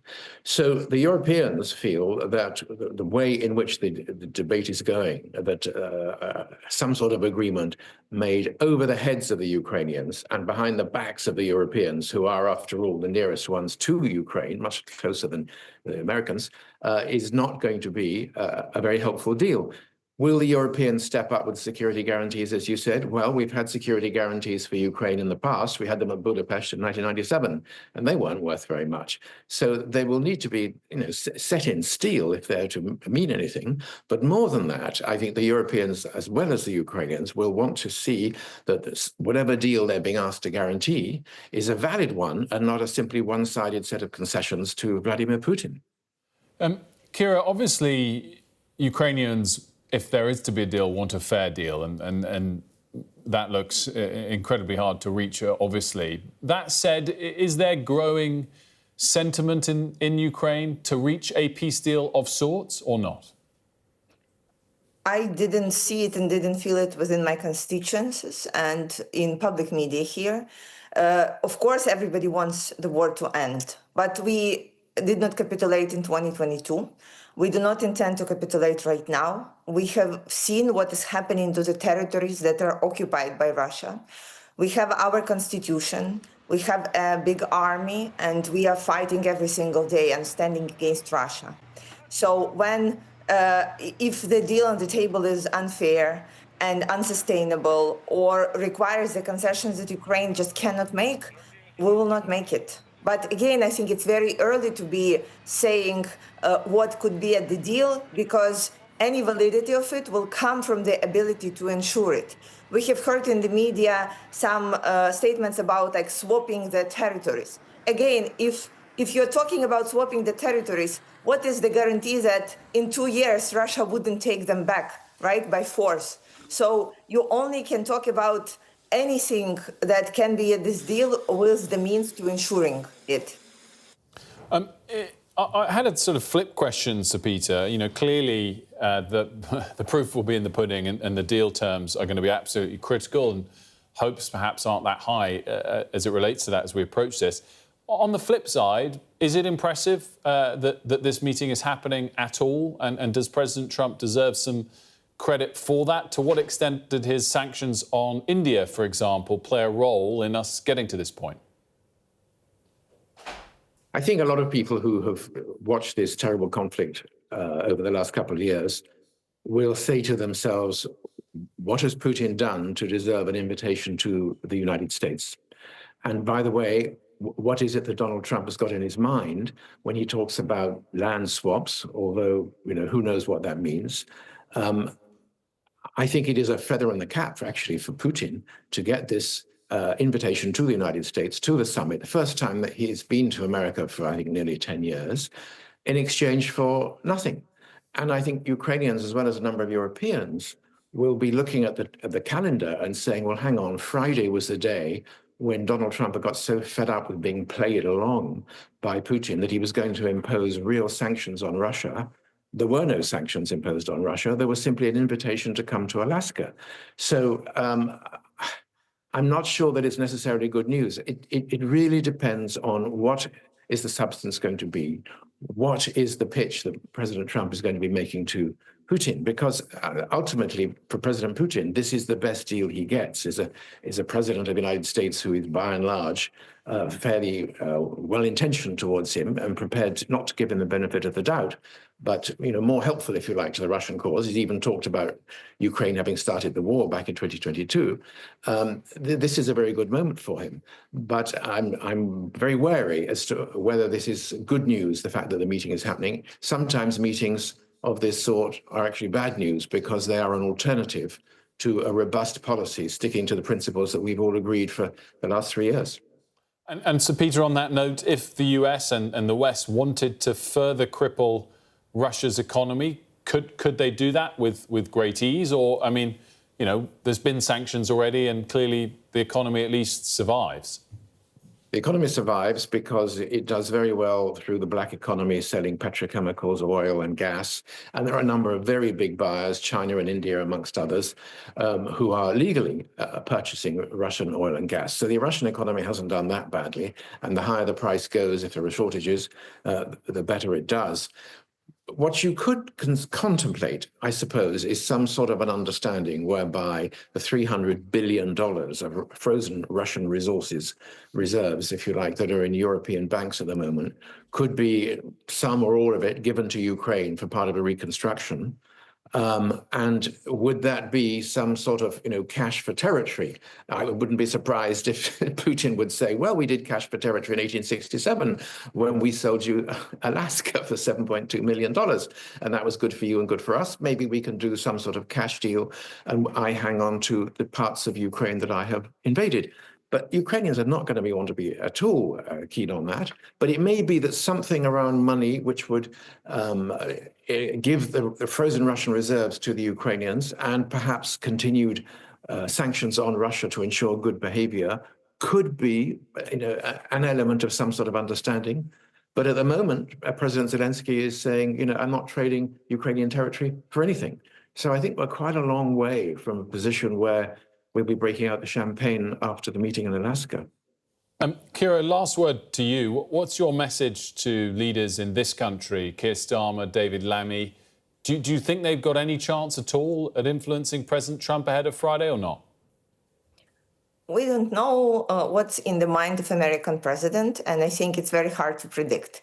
I think we need to take what's in our control. And of course, we are calling on European leaders, including Sir Keir Starmer, in doing what's in their hand. And it is increasing the support for Ukraine in terms of the military aid, putting additional pressure on Russia. And I would remind you that in May, Sir Keir Starmer was in Kyiv and saying again that if there is no ceasefire, then there would be additional sanctions imposed on Russia. We need to go ahead with that. There is no ceasefire. We are being attacked every single day and night. So take what's in your control. Go ahead as hard as you can. You see that the American president can change his mind. We hope Europeans cannot change their mind and will go ahead putting additional pressure on Russia.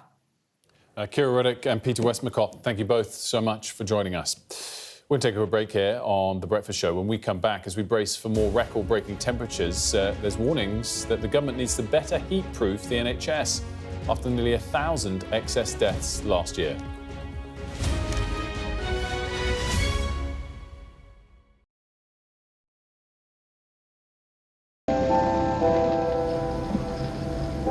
I'm Stuart Ramsey, and I'm Sky's chief correspondent. An enormous explosion has just come down. I think it was a monster that's just landed in between us. Hundreds and hundreds of people hoping to get north, ultimately to get to the United States. It's a border where they're not welcome, yet they keep coming. We saw snatch squads going in, grabbing people, taking them out and putting them into trucks, but taking them away. They make about 50 kilos of fentanyl a week. It's incredibly dangerous and toxic stuff. There's been an upsurge in deaths. The fighting between the gangs is getting more and more vicious. Is this now all your territory? Yeah. The battlefield is outside the barricades, which is over there. This is much more like a normal town. It's really sending a clear message that Venezuela is eager for change. We're being crushed. Free from wherever you get your news. We are in the middle of a forest, in a jungle really, and they're attempting to keep these men alive. This is real, hardcore emergency medicine. The information on this could bring down the entire network, not just in Iraq and Syria, but across the world.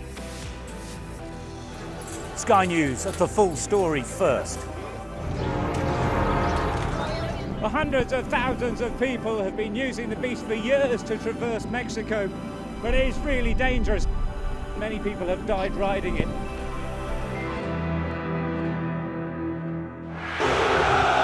A show of military might and menace. Why should the West trust you? Frankly, I don't care whether the West trusts us or not. Sky News. Get the full story first. Have a quick word for Sky News. Is the West right? Are you fueling Russia's war machine? American journalist Evan Gershkovich is on trial here, but was first on display. I'm Ivor Bennett, Sky's Moscow correspondent.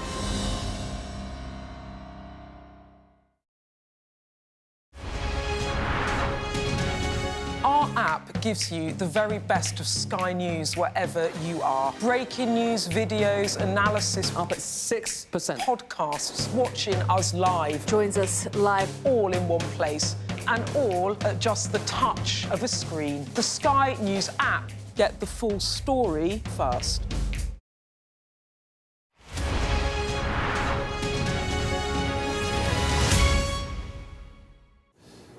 Temperatures are expected to rise above 30 degrees in parts of the country today, but the Lib Dems are concerned about the impact it might have on some older people. Let's first of all talk to Kirsty to set up the scale of the heat that we're expecting. Break it down for us. What can we expect over the next couple of days? Well, we're seeing a peak of very hot weather through the rest of this week. Tuesday likely to be the hottest day, so we're looking at 33, 34 degrees. That's mainly towards central southern England, but widely across the country we're looking at the mid-20s to mid to high 20s into the low 30s. But that's by day. Actually, by night, we're also going to see some really quite hot and muggy nights. We have something called a tropical night, and that's when the temperature stays above 20 degrees all night.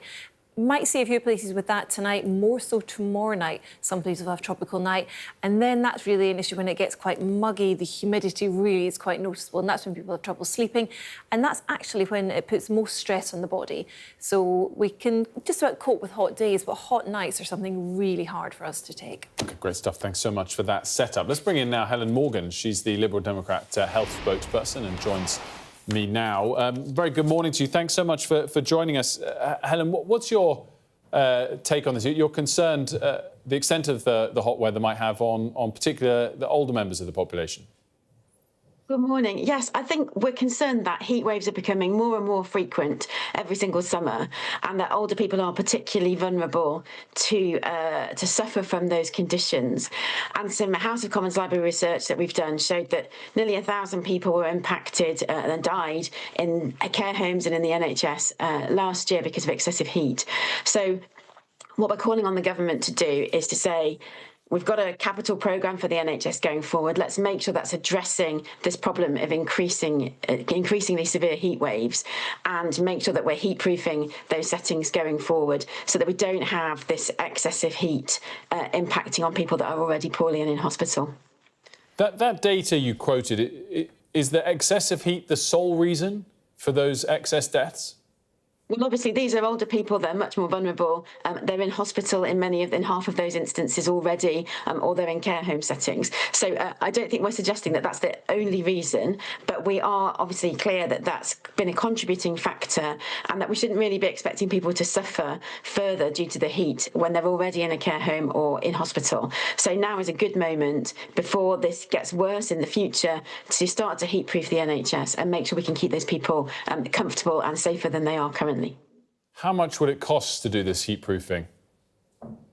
Well, I can't give you an exact figure for that, but what we have said is there needs to be a big a programme of works to deal with our terribly poor hospital and care home estate. Lots of it's crumbling. Let's earmark some of that money to make sure that cooling down, making sure that the wards, particularly for the elderly people, are cool and comfortable, and make that part of that programme. I guess everyone can agree, particularly older people and vulnerable people shouldn't suffer because of the heat, and everyone would welcome hospitals to be properly cooled. But we all know the pressures on the public finances at the moment, not least within the NHS. I guess the question is, how high on the priority list should this be? I guess you can't answer that without having a proper estimate of the cost. Well, I think the issue is that we know that every year we see increasingly severe weather conditions. So we've had the hottest June on record this year. We're about to go into the fourth heat wave of the summer. The Met Office has said that temperatures above 40 degrees, which are really extraordinary, are likely to happen much more frequently in the future. So let's not wait until this is a real crisis where where people are dying only because of the heat. Let's get on top of that now, build that into the programme of maintenance works, and make sure that we've got an NHS estate that's fit for the future, because this isn't a problem just for this year. This is a problem that's going to get worse every year, well, as we can all see with our own eyes, and as we have been forecasted by the Met Office. I wanted to get your take on a couple of other stories whilst you're here, if that's all right, Helen. What do you make of the Palestine Action protests over the weekend and the scale, 522 of the arrests? Well, Liberal Democrats were concerned about the prescribing of Palestine Action. We think they've clearly broken the law, and it should be prosecuted for the criminal damage that they caused to the RAF and in other instances as well. We recognise that probably technically they have met the bar for being considered to be a terrorist organisation, but the Home Secretary has discretion over using that of prescribing, and we think in this instance that that really high bar hasn't been met. And so to see people arrested just because they're holding signs when they're otherwise engaged in a peaceful protest, I think is a shame. I think the Home Secretary should go back and have another look at whether that's what she wanted to achieve with prescribing Palestine action. What should happen to those 522 people that were arrested? Well, I mean, you know, the law as it stands is quite clear that they have supported a terrorist organisation. And I don't blame the police for, enforcing the law as it stands.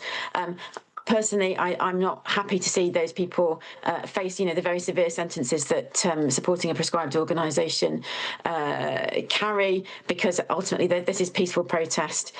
Palestine Action clearly broken the law, should face the full force of the law in terms of the crimes that it has committed. But criminalising these supporters, I think, is very problematic. Helen Morgan, great to see you. Thanks for joining us this morning. Thank you. Well, we've been talking about the weather, but let's get you a full summary of what to expect. The perfect climate, wherever the destination. The weather, sponsored by Qatar Airways. Temperatures are rising, probably highest tomorrow, with heatwave conditions likely for some. It's mostly fine now, if muggy, but northern parts are quite cloudy, with outbreaks of rain over northwestern Scotland in particular. Ireland looks locally grey and damp. Most places will be dry and quite sunny this morning, but northern parts will stay quite cloudy, with outbreaks of rain becoming largely confined to northern Scotland. It'll be warm generally, hot in the south. Central and western parts may see the odd possibly thundery shower later, with southwestern Britain most at risk. Most places look dry tonight, but southern Britain and the southeast of Ireland will see a scattering of possibly thundery showers. The perfect climate, whatever the forecast. The weather, sponsored by Qatar Airways. 1 minute left on this hour of the programme. Amanda's here to discuss it. We haven't dwelt on the interview with the minister earlier, which striking that people who have committed rape and been convicted of it might not spend a single day in jail, based on what I interpreted from what she said. Well, yeah, it's rather extraordinary, isn't it? So the actual victims minister couldn't give us a guarantee that someone convicted of rape in UK courts would actually ever end up spending time in jail, because under the government's new plan to be tough on foreign offenders and deport them back overseas, back to their countries of origin, that's fine. But when they're there, the UK government has no control over whether or not they stay in prison or are just released. We'll get more reaction to that in the next hour of the programme. You might have seen Mel Stride walk behind Amanda. He'll join us at 8:15. We'll be right back here on The Breakfast Show. Don't go anywhere.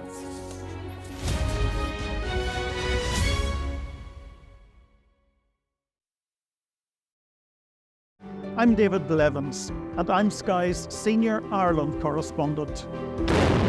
I've spent 30 years reporting the journey from conflict to peace. The end of the political stalemate, the start of a new chapter for Northern Ireland. Catholics and Protestants now facing the same threat. If we both contract COVID-19, religion's nothing. Sky News, the full story first.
Very good morning to you. It's 8 o'clock on today's show. Al Jazeera accused Israel of a blatant and premeditated attack on press freedom after it kills 5 journalists in Gaza.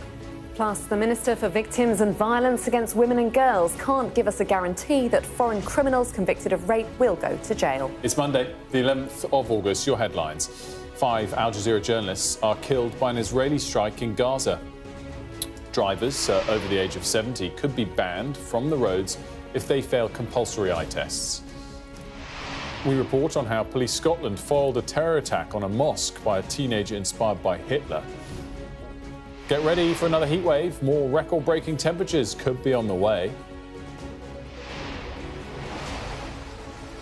And here in Reading, early morning swimmers have already taken the plunge as temperatures are expected to soar through the morning.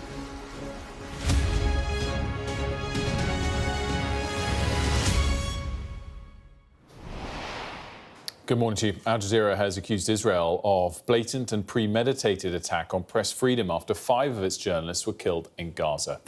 The broadcaster said in a statement, Al Jazeera Media Network condemns in the strongest terms the targeted assassination of its correspondents Anas al-Sharif and Mohammed Qreiqeh, along with the photographers Ibrahim Zaher and Mohammed Noufal, by the Israeli occupation forces in yet another blatant and premeditated attack on press freedom.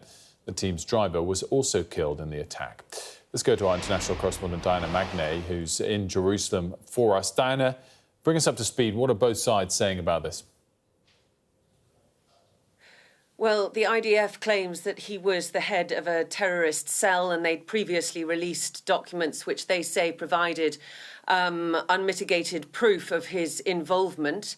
The Committee to Protect Journalists had warned just a few weeks ago that there was a targeted Israeli smear campaign against Anas al-Sharif and that they feared for his safety. And just a few weeks later, we have this targeted strike on the broadcast tent that he and his Al Jazeera colleagues had up and operational just outside the Al-Shifa hospital. Now, this was well known to Israeli forces. They used it to broadcast. Other journalists used it to facilitate their broadcasting. It was an easy hit for Israel and almost waiting to happen. And yesterday we saw a big uptick in the aerial bombardment and this what seemed to be a direct strike on that tent, killing Anas and 4 of his colleagues. And, you know, I came into the bureau this morning and I was watching the social media footage of that strike on my phone, and my taxi driver said, "Is that Anas?" We were crying about him in my family last night. My little daughter was crying because of his little daughter. And I think that shows you the reach that he had across this part of the world. Many, many people watched Al Jazeera Arabic and knew him because he had a massive social media following. He had done some really impactful reporting from Gaza right from the beginning of the war, staying in the north in Gaza City when it was heavily under attack and there was very little reporting coming out of it. And it is quite possible that Israel wanted to silence that voice ahead of their impending assault on Gaza City. So really a very chilling message to journalists inside Gaza, the Palestinian journalists who still risk their lives every day to try and get the news out, and to the wider journalistic community at a time when so many journalists reporting from Gaza have been killed. Before his death, the Committee to Protect Journalists said that number was 186 and it has risen. You know, we have been clamouring to have unfettered access to Gaza to try and help our Palestinian colleagues, to try and share the burden with them. Yesterday, Benjamin Netanyahu said that he would increase access for foreign journalists, but only on military embeds. And I think you can see the danger to unrestricted reporting in Gaza precisely because of what we saw last night. Diana, as always, thanks so much, Diana Magnay there. Well, Australia, by the way, has become the latest country to say that it will recognise Palestine as a state at the United Nations in September, following Britain, France and Canada.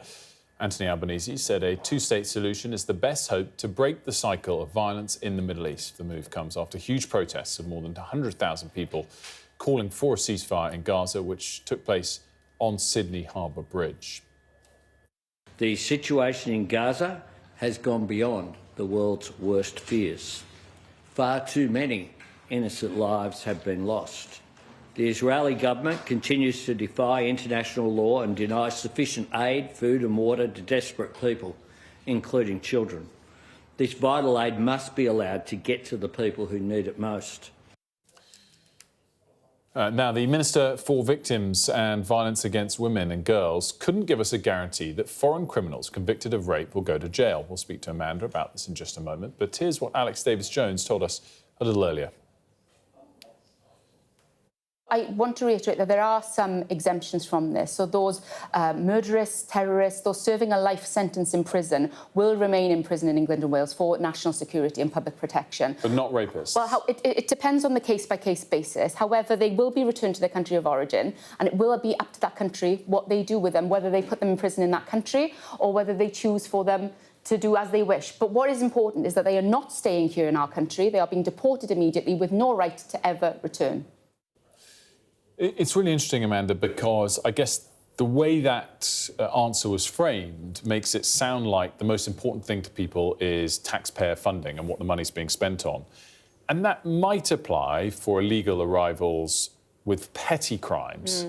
But I don't know that people, certainly the victims, will think that is the priority when you think about major crimes, which unquestionably rape is. Well, absolutely. I mean, it completely calls into question one of the principles of justice, isn't it? Which is having a retribution, a sense of justice for the victims. I mean, imagine if you've been through a rape trial, you've come forward, you've given evidence, you've had that conviction, and then you're told, oh, well, this person's being deported off back to whatever country it is, and that country, well, it's up to them what they do with them then. They could just be released straight away. I mean, I think this is going to provoke a huge backlash because, yes, as you say, the government's under a lot of pressure about the number of foreign offenders in our prison, 12% of the total estate. They say it's costing them £54,000 a day for each foreign national offender in prison, and they've got a kind of two-pronged issue that they're under a lot of pressure on from both the Conservatives and Reform, one of which is the cost of the issue surrounding prisons and the fact that they've got a lot of overcrowding, the fact that they've told us that the system was close to collapse when they took office, and that's why they had to introduce these reforms, which have led to 26,000 people in 6 months being released from prison early. But at the same time, they're also under pressure about illegal immigration, legal migration too, the number of foreign nationals in our prisons. So they've clearly come up with this tough policy, which is going further on the previous announcements they've made. Initially last summer, they said, well, we're releasing people from prison 40% of their sentences. Then they said for foreign national offenders, they would send them back after 30% of their sentences. Now, yesterday, we had this announcement saying as soon as they've been sentenced, they will just be sent back to their countries of origin unless they're terrorists or murderers or people under very specific life sentences. There are also announcements today around deporting people so that they have to appeal from their countries of origin as well, rather than from the UK, so that they're not kind of gaming the system but during the amount of time it takes for an appeal to be heard. But I think it's a delicate balance here because, yes, they're trying to talk tough on immigration, but then there's going to be a lot of anger, I'm sure, from victims and victims' organisations as well. Well, we're going to discuss all this with the Conservatives shortly. Mel Stride joins us in the next 5 minutes, and so we'll put this to him as well. For now, Amanda, great stuff. Thank you. And let's have a look at some of the other top stories now. And European Union foreign ministers will hold talks later today to discuss the steps to a ceasefire in Ukraine. The meeting's ahead of Donald Trump and Vladimir Putin meeting in Alaska on Friday. The White House says the US president is open to including Volodymyr Zelensky, but for now it seems unlikely the Ukrainian president will attend. The Duke of Sussex is considering launching a new humanitarian charity after resigning as patron of his Centre Barley organisation. It's after Dr. Sophie Chanduka accused Prince Harry of bullying and harassment in an interview on Sky News. The Charity Commission found no evidence of that, but criticised the pair for allowing the row to play out publicly. A new take-at-home tablet could help boost the effectiveness of chemotherapy. The drug disarms a defence mechanism on tumours, which can block the effects of chemotherapy. Researchers at King's College London now hope trials with breast cancer patients could begin within 2 years. Temperatures are forecast to exceed 30 degrees in parts of the country today in the fourth heat wave of the summer. In a moment, we'll hear from Oliver, who's making a splash this morning in Reading. But first, Kirsty's here to set up the extent of the heat wave that we're expecting. Absolutely. So we've tapped into some very hot air that's been working its way up from Europe. So originally starting over Africa, moving across Iberia into France and heading our way. It's been exceptionally hot in France. They've had wildfires and near record-breaking heat. And we're seeing that hot air coming up with the southerly winds to us. Now, the peak of the heat is likely to be tomorrow. 33, maybe 34 degrees, but really for much of this week it's going to be very warm indeed.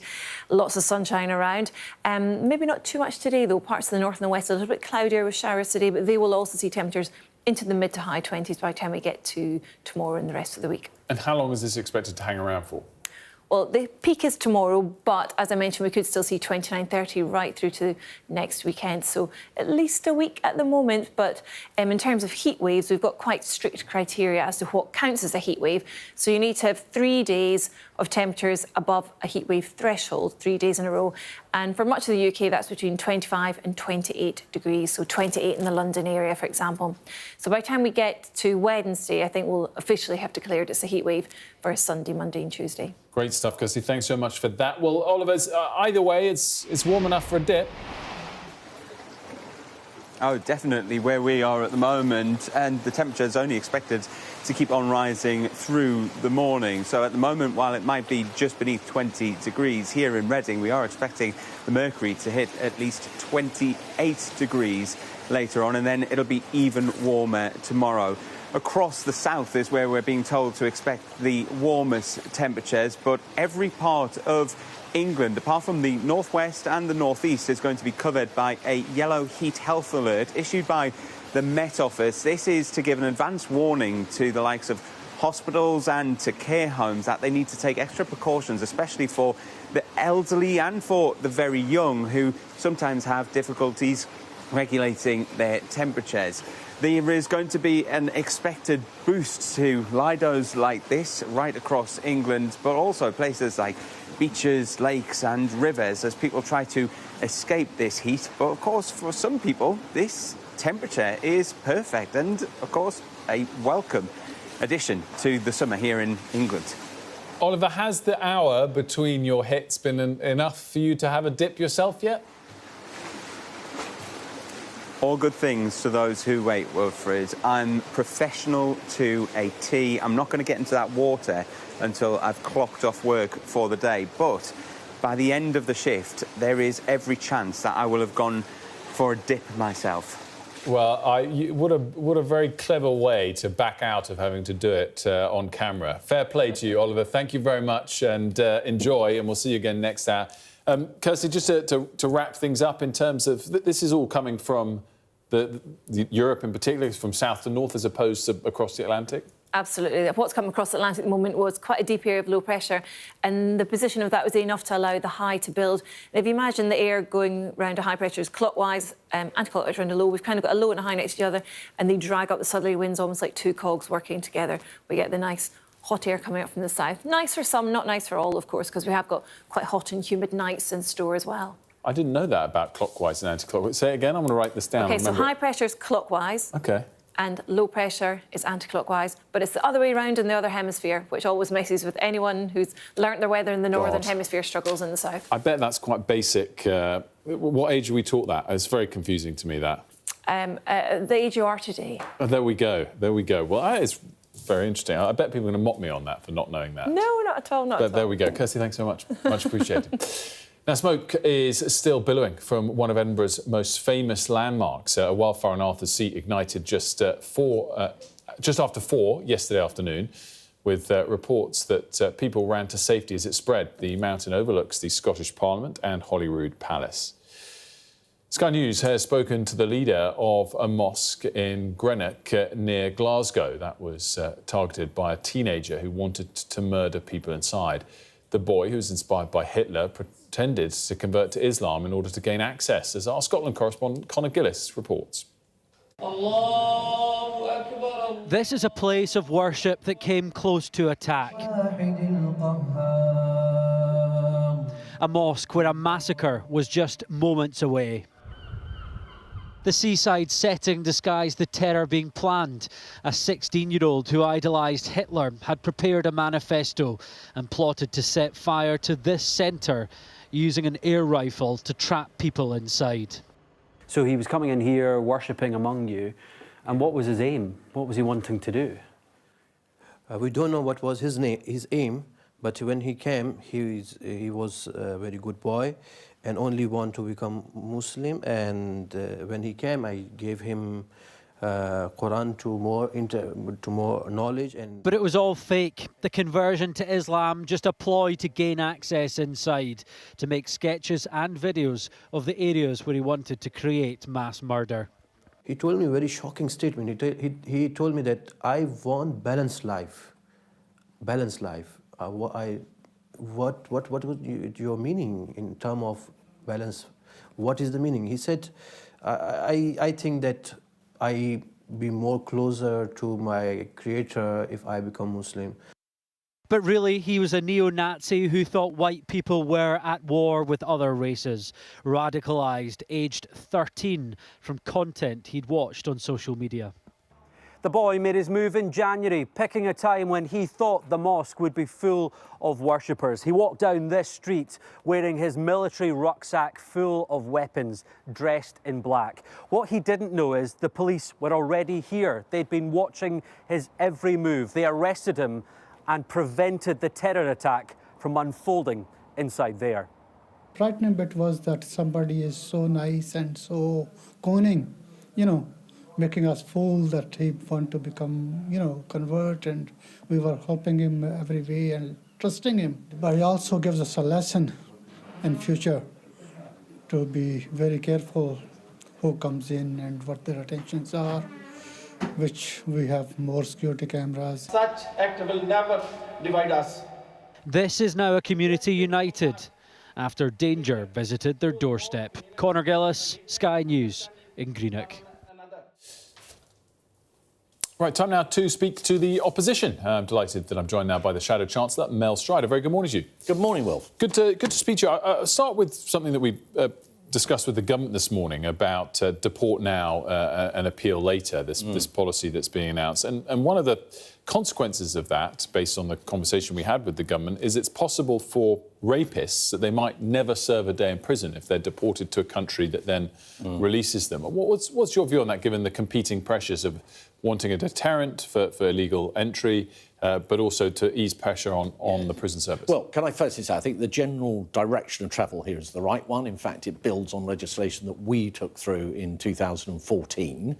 But there will be cases, and you've cited one of them, where it would not be appropriate to deport somebody under those circumstances if they're simply going to be taking effectively UK taxpayers' cash, a free flight back home, not being incarcerated, and potentially, as I think Alex Chalk has been saying recently, the way he summed it up, going onto TikTok and taunting the people whose crimes they had committed against. And this is why we will need to look at the detail of this when it comes back to the House of Commons in the autumn when we return.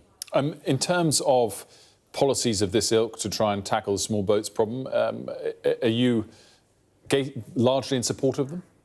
Well, as I say, it's building on something that a Conservative government brought in, and I think that's the right direction to travel. But if the question is the government, through this measure, actually going to resolve the small boats crisis? Absolutely not. We've seen a record number of illegal crossings across the Channel this year, 25,000 in total. And this suggestion that the Prime Minister made before the election that they were going to smash the gangs has come to absolutely nothing. In fact, the numbers are going in the wrong direction. And what you need, right at the heart of any effective policy, is a deterrent. People knowing that if they come here, they will be swiftly deported and sent back. Now, if you can reach that point, and we put forward a bill that would have done exactly that recently, but the government chose to resist that, if you can get that kind of deterrent in, you can start to resolve the problem. But there's nothing that the government has done to date that is suggestive of that, and that's why those numbers are still going up. What should be done to the 522 people arrested over the weekend who are supporting Palestine action? So that's a matter for the police and for the courts and the magistrates' courts or whoever these people end up before. Look, there is no good reason in our country ever to shut down free speech, and we will stand up for that as a party vigorously. However, you have a prescribed organisation in the form of Palestine Action, an organisation that's carried out criminal activities, damaging military assets, attacking a police officer, for example, with a sledgehammer. This is a proscribed terrorist group. And the law is very clear. If you are actively in support of that group, you are breaking the law and you must suffer the consequences. So I think the police had a understandably difficult time over the weekend, and I have to say I sympathise with them because it was quite a job they had to do. But they did the right thing in enforcing the law. Do you think that something has gone wrong over the last month? If it's right that they were prescribed, should there have been a better communication to explain why it was right that they were prescribed? I mean, the very fact that there were 522 arrests, when in the entire past year there were only 248 arrests based on terrorism laws. Does that suggest that something hasn't been done in the appropriate way? I think people need to really look and think about what the issue is here. This isn't about the issue around Gaza, Palestine, Israel, etc. It is about a particular organisation that is engaged in the kind of activities that I've just set out, criminal damage, terrorist-based activities. Prescription is a very serious moment from an organisation. It will have been taken on board on the basis of some serious security, national security advice. But I think the second thing that people should reflect on when they do this is they're absorbing police time that would be better used pursuing criminals. And so I think it is important that we keep getting that message across, but I think the police have acted in the right way over this weekend. Let's talk about the economy. Stepping back, in the short term, is it fair to say that the data hasn't worsened significantly? Unemployment data, for example, still historically low? Well, unemployment's risen every month since this government came into office, and it was at a near historic low when we left office. We had a hugely positive... But it's still at a historic low. But it's rising. And the other things that are going wrong is clearly inflation now is expected to go even higher than was previously anticipated. That is keeping interest rates higher for longer, so that's affecting people with their mortgages, it's affecting businesses borrowing money, and it's also translating into a huge servicing cost for our ever-burgeoning national debt that this government is adding to through all this excessive borrowing that it's doing. We're spending about £100 billion a year, Wilf, just on the interest on our national debt. That's about twice what we spend on defence. Now, so that's not going in to help our public services, that's just simply going to pay our creditors. And we know that we're heading through a summer of cruel uncertainty now, with people knowing that taxes are going to be rising in the autumn to cover the black hole that this government has created. And none of that is good for growth, and it's not good for living standards, it's not good for our country, I'm afraid. If you were confronted with a similar situation, would you bring forward the autumn statement? Would you knock the issue on its head? Right, well, that's like saying, if the car had been driven into the wall at 100 miles an hour, there we are, Mel, take the steering wheel and tell us how you get out of that one. We would not have got us into this position in the first place. We would have not taxed the living daylights out of businesses that has destroyed growth. We would have been leaning very heavily into productivity. Instead of just giving huge pay rises to trained drivers, junior doctors, we would have been making sure that we got a more productive workforce as part of that arrangement, and we would have borne down on the welfare bill in a very serious way. And of course, this government has shown that even its meagre attempts to do that failed because its backbenchers won't bear it. And so I'm afraid I'm rather pessimistic about the coming months, not at all optimistic about any of the figures we're seeing at the moment. Again, this is, I guess, another hypothetical, and you might use your car crash analogy again, but if you're confronted with the options that are there at the moment, would it be better to abandon manifesto pledges and pull one of the big levers of tax rather than those around the edges? Or would it be better even to free yourself from the straitjacket of fiscal rules? So I don't think it's right for me to try and write Rachel's coming budget, because I think that's going to be an absolute horror show. But I think it is fair to say that the black hole that she has created, which could be as large as 40 or 50 billion pounds, according to the National Institute of Economic and Social Research, widely respected forecaster, if it's of that size, it might be very difficult for the government to avoid now actually going into one of the big heavy lifting taxes like national insurance, where they've obviously already been, but income tax and VAT. And if they were to do that, that would be an extraordinary breach of trust with the British people, because they made it very clear in their manifesto and subsequently that they will not do anything on those taxes at all. But I'm afraid this is a government that's running out of road and running out of options.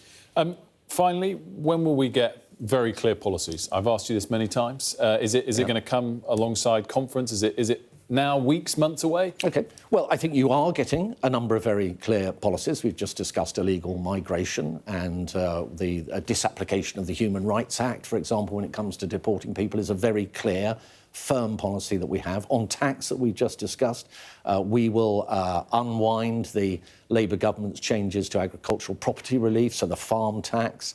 Same with business property relief, so that we'll make sure that people can pass a business on generation to generation without destroying that business, removing removing VAT from school fees. So there are things that we are saying as we go along, but we will take the time, and it's right that we do, on some of the deep issues facing our country to come up with the right solutions. And I think that's the right approach that we have. That's right. Good to see you this morning. Thanks so much for joining us. We're going to have a quick look at the weather now. A bright start and always a warm welcome. The weather, sponsored by Qatar Airways. Temperatures are rising, probably highest tomorrow, with heatwave conditions likely for some. It's mostly fine now, if muggy, but northern parts are quite cloudy with outbreaks of rain over northwestern Scotland in particular. Ireland looks locally grey and damp. Most places will be dry and quite sunny this morning, but northern parts will stay quite cloudy with outbreaks of rain becoming largely confined to northern Scotland. It'll be warm, generally hot in the south. Central and western parts may see the odd possible thundery shower later, with southwestern Britain most at risk. Most places look dry tonight, but southern Britain and the southeast of Ireland will see a scattering of possible thundery showers moving north, reaching a line from around Dublin to the Wash by dawn. A bright start and always a warm welcome. Qatar Airways sponsors the weather. Still to come here on The Breakfast Show, we'll catch up on the key talking points in Westminster.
Fire, shouts the commander.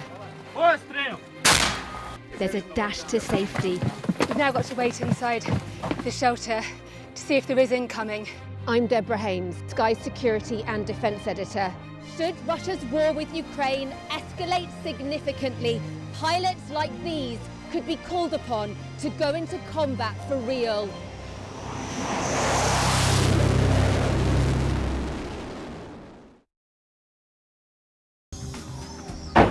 Hear that whistle and that crunch? We know that they're coming from the south of the city where there's a column of Russian armoury. I'm Alex Crawford and I'm Sky's special correspondent based in Istanbul. Look at that sheet of flames, and that has happened within minutes, and now it's coming from both sides, and it's moving this way.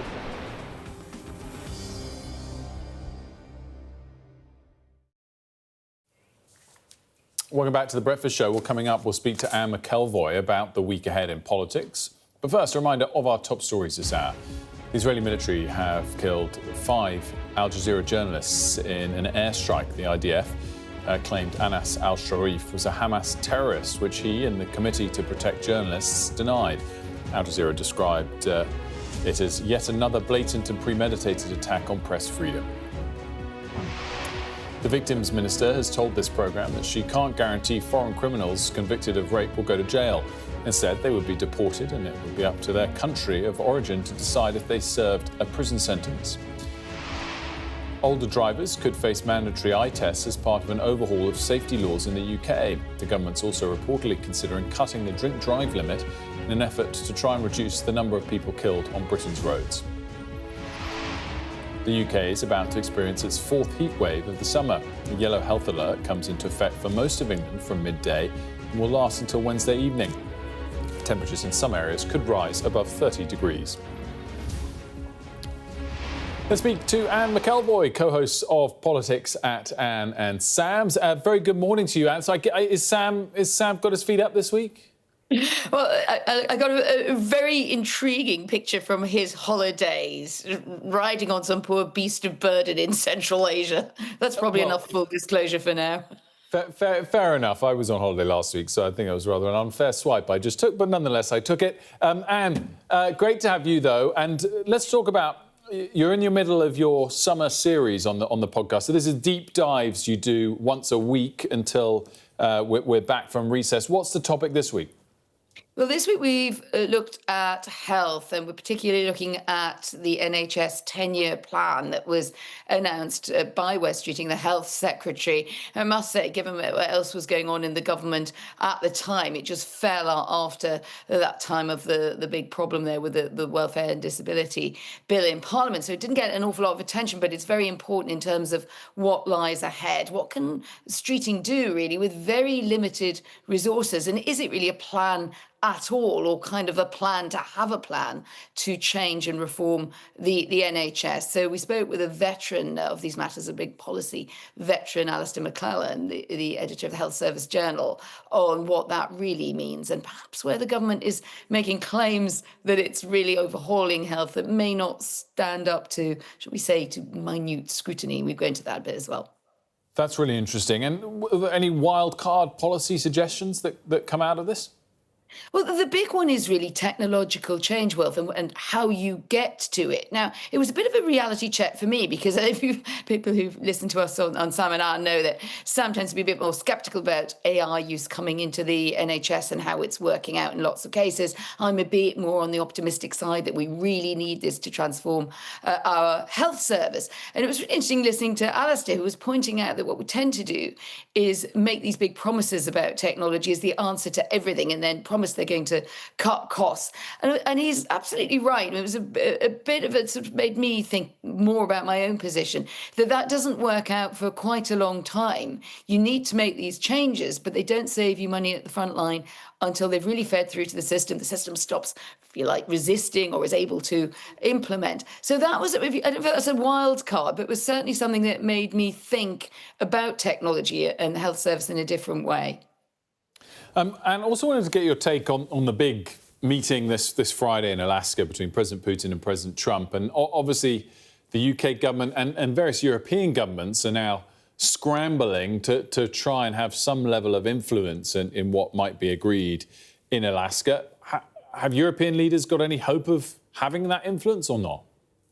Well, they're better off united than speaking in a squabblesome chorus of different views, for sure. There's still a limit, I think, and we've seen that from the Trump administration. It does see Europe as a secondary player in this conflict, or perhaps even third behind Ukraine. But Ukraine is getting now more weapons from Europe as the prime supplier, and going forward we'll be buying a lot of that weaponry and those defense systems from the US. That's the deal, the art of the deal. You're seeing Donald Trump, that's one of his favorite phrases. I think what is worrying for European leaders is they're quite aware that Donald Trump can say one thing about supporting Ukraine having weapons, and then the next day, the next few days, go into that meeting in Alaska with Vladimir Putin and see it as a trade. And that is something we may not be able to stop, but that is very, very difficult for Ukraine. In essence, Donald Trump is saying, well, you blundered into this country, you went in a military invasion into Ukraine to Vladimir Putin, and you can take some of it. Now we can trade about what you get to take. So he's basically probably going to get a large chunk of something that he shouldn't have anyway. And I think the European hope at this point is that you just keep up that pressure through the back channel to make that deal as least bad as it can be for Ukraine. It's probably not going to be a good one.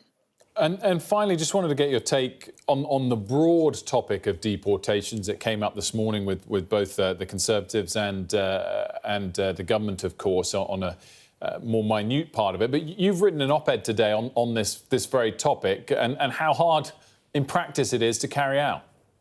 Yeah, deportations or however you would call removals of people in the justice system are quite difficult, whether or not you think they're a good idea or not. And I think the headline this morning sort of proves this point, that you would certainly have people who had literally just been sentenced for rape, for serious sexual crime, in some cases for violent crime, of murder and terrorism are off the scope of this. But still, there's a lot of very serious crime along the way before you get to that point, that you would effectively be saying to these people, well, you get deported, it's up to your home country whether they punish you or not. You've been exiled from the UK. Now, voters in the UK who are sensitive, particularly on this topic of the link between crime and mass migration, might say, well, we don't really care. But it's quite an odd incentive to set, and I think that's all very challengeable. And legally, the position of this government has always been that it broadly supports the Human Rights Act and the incorporation of the European Convention of Human Rights into British law. Now, in this case, pretty much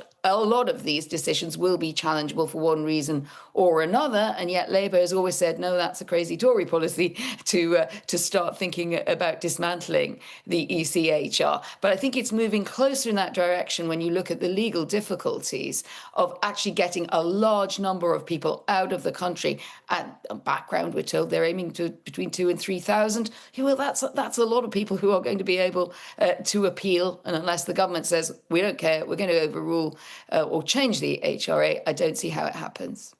Anne, great stuff. Lovely to see you as always. Thanks for joining us. Now, the Bank of England has warned that food prices will likely push inflation up when it reduced interest rates just last week. The squeeze on budgets is causing many middle-class families to make cuts and take on extra work. Our communities correspondent Lisa Holland has visited the Staffordshire town of Cannock. Cannock in Staffordshire has always been a Middle England kind of place, and not just geographically, always voting the way of the country. Thank you. But the mouths being fed from this free community food table give us sobering insight into just how deep the cost of living crisis is biting. Chicken. Thank you very much. Would you say you have a good job? Yes, yeah, it's a good job, yeah. I'm earning pretty decent money, but it's not enough. I'll have some beans, please. Rebecca Flynn works full-time as an office manager for a day service for people with learning difficulties. On top of that, she has a second job going door-to-door evenings and weekends, selling cosmetics and homeware. I need to come here, otherwise we'd be living on bread. Organisers say a third of the people who come to this food project are working full-time. It's mad that you should have to. You're working in a good job, you'd think you'd be able to afford everything and going on holidays and everything like that. We're seeing a massive increase in the people that are using the food table, people that are coming. We see them in their work outfits, and that's professionals that are nurses, and you don't expect them to be struggling because they're working full-time. After 20 years in the classroom, Louise Schwartz now has 3 jobs, working 50 hours a week, including giving private music lessons. Her husband is an estate agent. They have a mortgage and 3 cars, and together earn around £80,000 a year. Where does all the money go for you? We don't do expensive supermarkets. We don't do expensive brands. We do whatever's on offer for that particular week. My eldest son has started driving. I'm really lucky that we've got a hot tub in the garden that we bought years ago, but at the moment we can't afford to turn it on because of the electricity. This year we can't afford to go on holiday this year. We don't have the funds for that. The cost of living crisis is impacting people across the UK. Some of the biggest shifts are in daily essentials like food and energy prices, which have both increased dramatically, making life in the UK more expensive. But one area that has been particularly hard hit is the constituency of Cannock Chase in Staffordshire. Wages here used to match the national average in 2021, but that's not the case anymore. Although wages across the UK have risen by 21.6% over 3 years, in Cannock Chase they've only increased by 8.4%. You're looking forward to your holiday? Heidi Boot owns a beauty salon in the town centre. It's a shame, to be honest, because people are working so hard for their money. They've paid all the bills and now they've got nothing left to spend on themselves. And this is the middle class cost of living crisis? Yeah. The government says it's taking action to give workers more money in their pockets, but there's no denying the despairing mood of Middle England in the political battlegrounds which brought Labour to power. Lisa Holland, Sky News, Cannock. Well, if you scan the QR code on your screen right now, you can watch Lisa Holland's full report. Well worth doing so. More on the Sky News website on that. Now, older drivers could face mandatory eye tests as part of an overhaul of road safety laws. Amelia Harper has more for us on this. Amelia, what's been considered here? Well, the government is planning a huge shake-up to road safety rules in order to try to reduce the numbers of deaths and serious injuries that we are seeing on our roads. And they're expected to be some of the biggest reforms, the most radical reforms that we have seen in 2 decades. It's expected to be set out in a road safety plan that should come out in the autumn. But in terms of the actual plans, there are 2 main factors really in this. The first is that drivers over 70 are expected to face mandatory eye tests. And if they fail those, fundamentally, it means they could be taken off our roads. And the UK is really one of only 3 European countries to rely on self-reporting of eyesight problems. And it could mean that they could face them every 3 years. And if they don't pass them, they might be taken off the roads. And the drink driving limit, secondly, could also be reduced. It's expected to be reduced to be in line with Scotland, which cut its drink driving limit in 2014. And the reason for this is because of the stats, Wilfred. Last year in 2024, 1,633 people died in car accidents and 38,000 were seriously injured in road traffic accidents. This is the equivalent to 1 casualty every 18 minutes. That's despite a huge drop in figures between 2000 and 2010, and ministers are just fundamentally concerned that these key road safety measures are not working. Other proposals include allowing police to prosecute drug drivers on the basis of roadside saliva tests rather than just relying on blood tests. But these could be some of the biggest reforms to road safety that we've seen in 20 years. The 2 main takeaways that over 70s could be taken off the roads if they don't pass mandatory eye tests. And secondly, the drink driving limit could be reduced. Amelia, really interesting. Thanks so much for that, Amelia Harper there in the newsroom. Right, still to come here on The Breakfast Show this morning. How did these pieces of rock from Mars end up being sold for millions? We'll be speaking to a paleontologist about why he's just one of those demanding answers.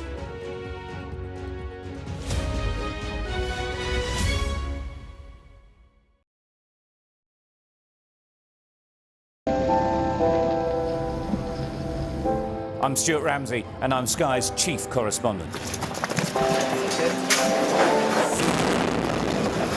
An enormous explosion that's just come down. I think it was a monster that's just landed in between us. Hundreds and hundreds of people hoping to get north, ultimately to get to the United States. It's a border where they're not welcome, yet they keep coming. We saw snatch squads going in, grabbing people, taking them out and putting them into trucks and taking them away. They make about 50 kilos of fentanyl a week. It's incredibly dangerous and toxic stuff. There's been an upsurge in deaths. The fighting between the gangs is getting more and more vicious. Is this now all your territory? Yeah. The battlefield is outside the barricades, which is over there. This is much more like a normal town. It's really sending a clear message that Venezuela is eager for change. We're being crushed. Free from wherever you get your news. We are in the middle of a forest, in a jungle really, and they're attempting to keep these men alive. This is real, hardcore emergency medicine. The information on this could bring down the entire network, not just in Iraq and Syria, but across the world. Sky News, the full story first. Hundreds of thousands of people have been using the beast for years to traverse Mexico, but it is really dangerous. Many people have died riding it.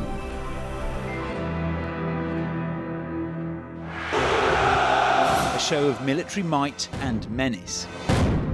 Why should the West trust you? Frankly, I don't care whether the West trusts us or not. Sky News. Get the full story first. Have a quick word for Sky News. Is the West right? Are you fueling Russia's war machine?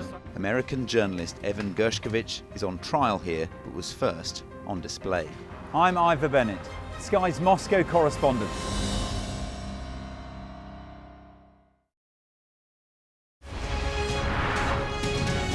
Our app gives you the very best of Sky News wherever you are. Breaking news, videos, analysis up at 6%. Podcasts, watching us live. Joins us live all in one place and all at just the touch of a screen. The Sky News app. Get the full story first.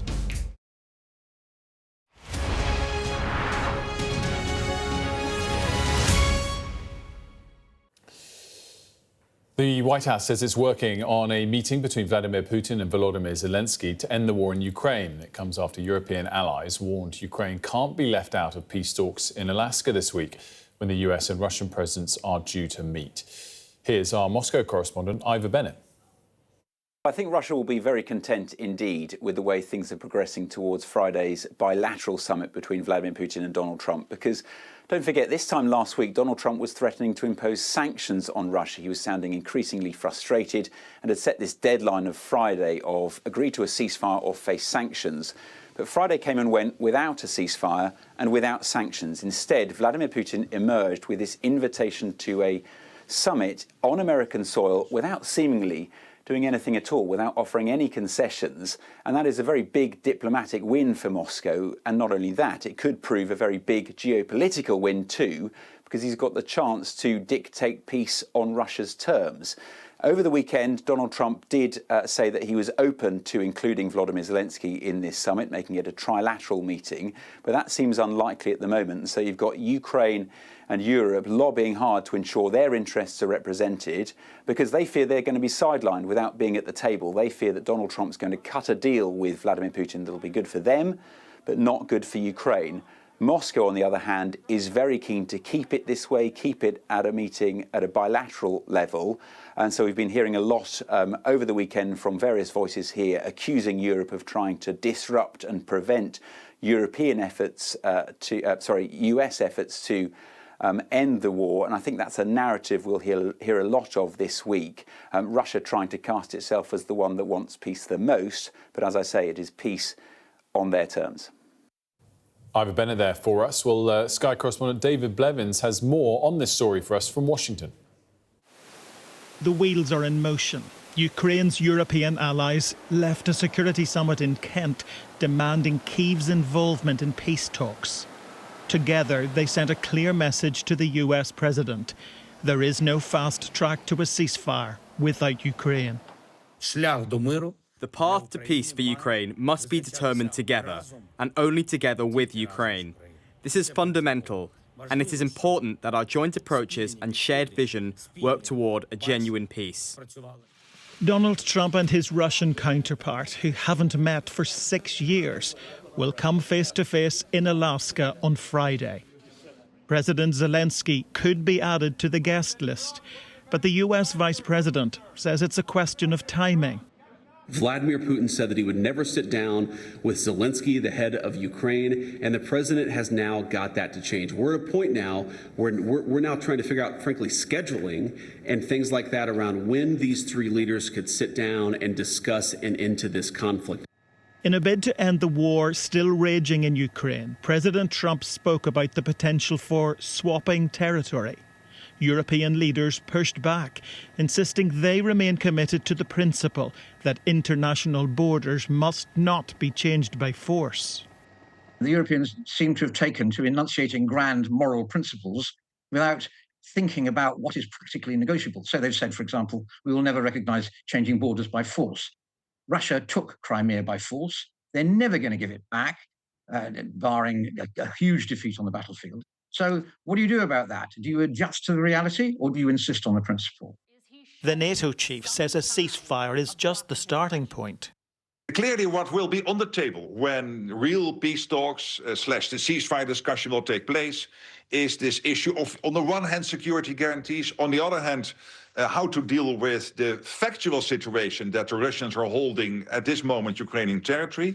Crucially important here is that when it comes to this holding of Ukrainian territory, that there might be a factual situation that they are doing this, but that we can never accept that in a legal sense. Donald Trump's unconventional approach, peacemaking like real estate negotiation, might work with the Russian president. But Zelensky's fighting for Ukraine's survival. And he's not even in the room yet. It may be a case of two's company, but three's a crowd. David Blevins, Sky News in Washington. Now, more than 500 people were arrested while protesting against the ban on Palestine action over the weekend. The Metropolitan Police had warned it would arrest anyone expressing backing for the group, which is a proscribed terror organisation. Sky's Gurpreet Narwan has this report for us. Shame on you! Shame on you! Back to the scene of the crime. They stood here for hours on Saturday, young and old together, awaiting possible arrest. The majority for protesting in support of a proscribed terrorist organisation. I'm grateful that I was able to spend a night at home and not in the cells to that extent, but it makes a mockery of the idea that this is really about terrorism. Palestine action was proscribed by the UK government last month after activists broke into a military base and spray-painted 2 RAF planes. But protesters led by the campaign group Defend Our Juries are challenging the legitimacy of that decision, and with it, the capabilities of the police. I thought they were completely overwhelmed. The police looked very chaotic, looked very confused in many ways. And I think no matter what the outcome of yesterday, if everyone was arrested, it would prove how ridiculous that law is, that holding a sign is considered terrorism. More than 500 people were arrested in this very square under terrorism laws. That's more than double the total number for last year. And with jail capacity in London not much higher than that, this campaign has the potential to overwhelm the Metropolitan Police. The force is developing new tactics to cope. The Met Police are adept, probably the best in the world, at policing extraordinarily large protests. And so the use of reception centres, the use of mobile custody suites, the use of police bail, what it does demonstrate to me is a degree of foresight and planning that this was going to be a mass disobedience. But the protesters are undeterred. Oh, they'll go back, yeah. I don't know what yet. I mean, supporters are not arrested usually. There may be some word this time. I'm still finding out about my friends, what are they arrested, where are they? One I still can't contact, so she might still be in police station. Hundreds of people now await their fate. Some may be charged under the Terrorism Act. It's as serious as it gets, but for these protesters, still less serious than their faith in the cause. if you believe in something, you've got to defend it. Gurpreet Narwan, Sky News. We're going to have a quick look at the weather now. The ideal atmosphere, whatever the altitude. The weather, sponsored by Qatar Airways. Temperatures are rising, probably highest tomorrow, with heatwave conditions likely for some. It's mostly fine now, if muggy, but northern parts are quite cloudy, with outbreaks of rain over northwestern Scotland in particular. Ireland looks locally grey and damp. Most places will be dry and quite sunny this morning, but northern parts will stay quite cloudy, with outbreaks of rain becoming largely confined to northern Scotland. It'll be warm generally, hot in the south. Breathtaking views with clear skies ahead. Qatar Airways sponsors the weather. Well, about a minute left. Kirsty Mander with us. Let's reflect on that weather first of all. It's going to be very hot, but not dangerously hot. Is that fair or not? Dangerous to some. It's not exceptionally hot, I suppose. So a very hot spot of weather that's going to peak tomorrow, but still hang about for much of the week. And we'll all notice it because not just hot by day, but at night it's going to be quite hot and humid. So quite muggy nights to come. And Amanda, Parliament's obviously in recess, but still quite a sort of semi-busy kind of news agenda at the moment.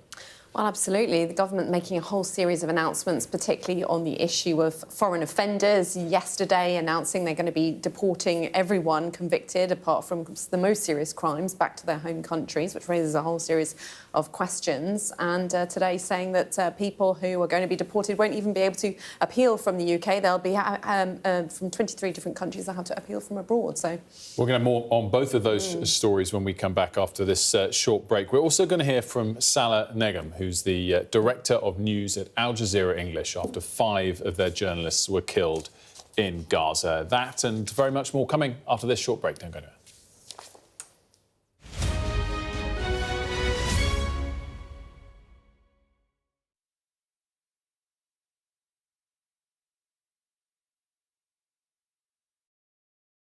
I'm David Blevins, and I'm Sky's senior Ireland correspondent. I've spent 30 years reporting the journey from conflict to peace. The end of the political stalemate, the start of a new chapter for Northern Ireland. Catholics and Protestants now facing the same threat. If we both contract COVID-19, religion's nothing. Sky News, the full story first.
Good morning, it's 9 o'clock. On today's show, Al Jazeera accused Israel of a blatant and premeditated attack on press freedom after it kills 5 journalists in Gaza.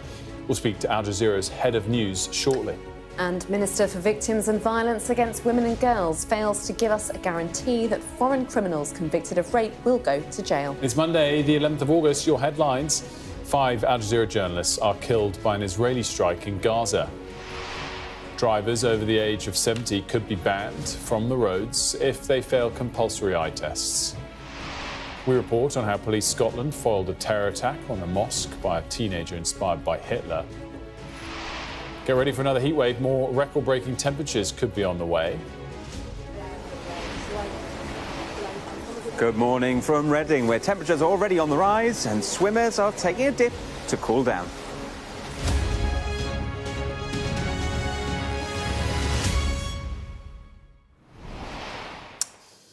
Very good morning to you. We are going to get a report now from Diana Magnay, who is in Jerusalem for us to bring us up to speed on all the details of the Al Jazeera journalists killed in Gaza this weekend, ahead of us speaking to the head of news at Al Jazeera. Diana, break it down for us. So this was late last night. In fact, our teams in Gaza were reporting a heavy bombardment and we were getting voice notes saying this is a terrible night in Gaza.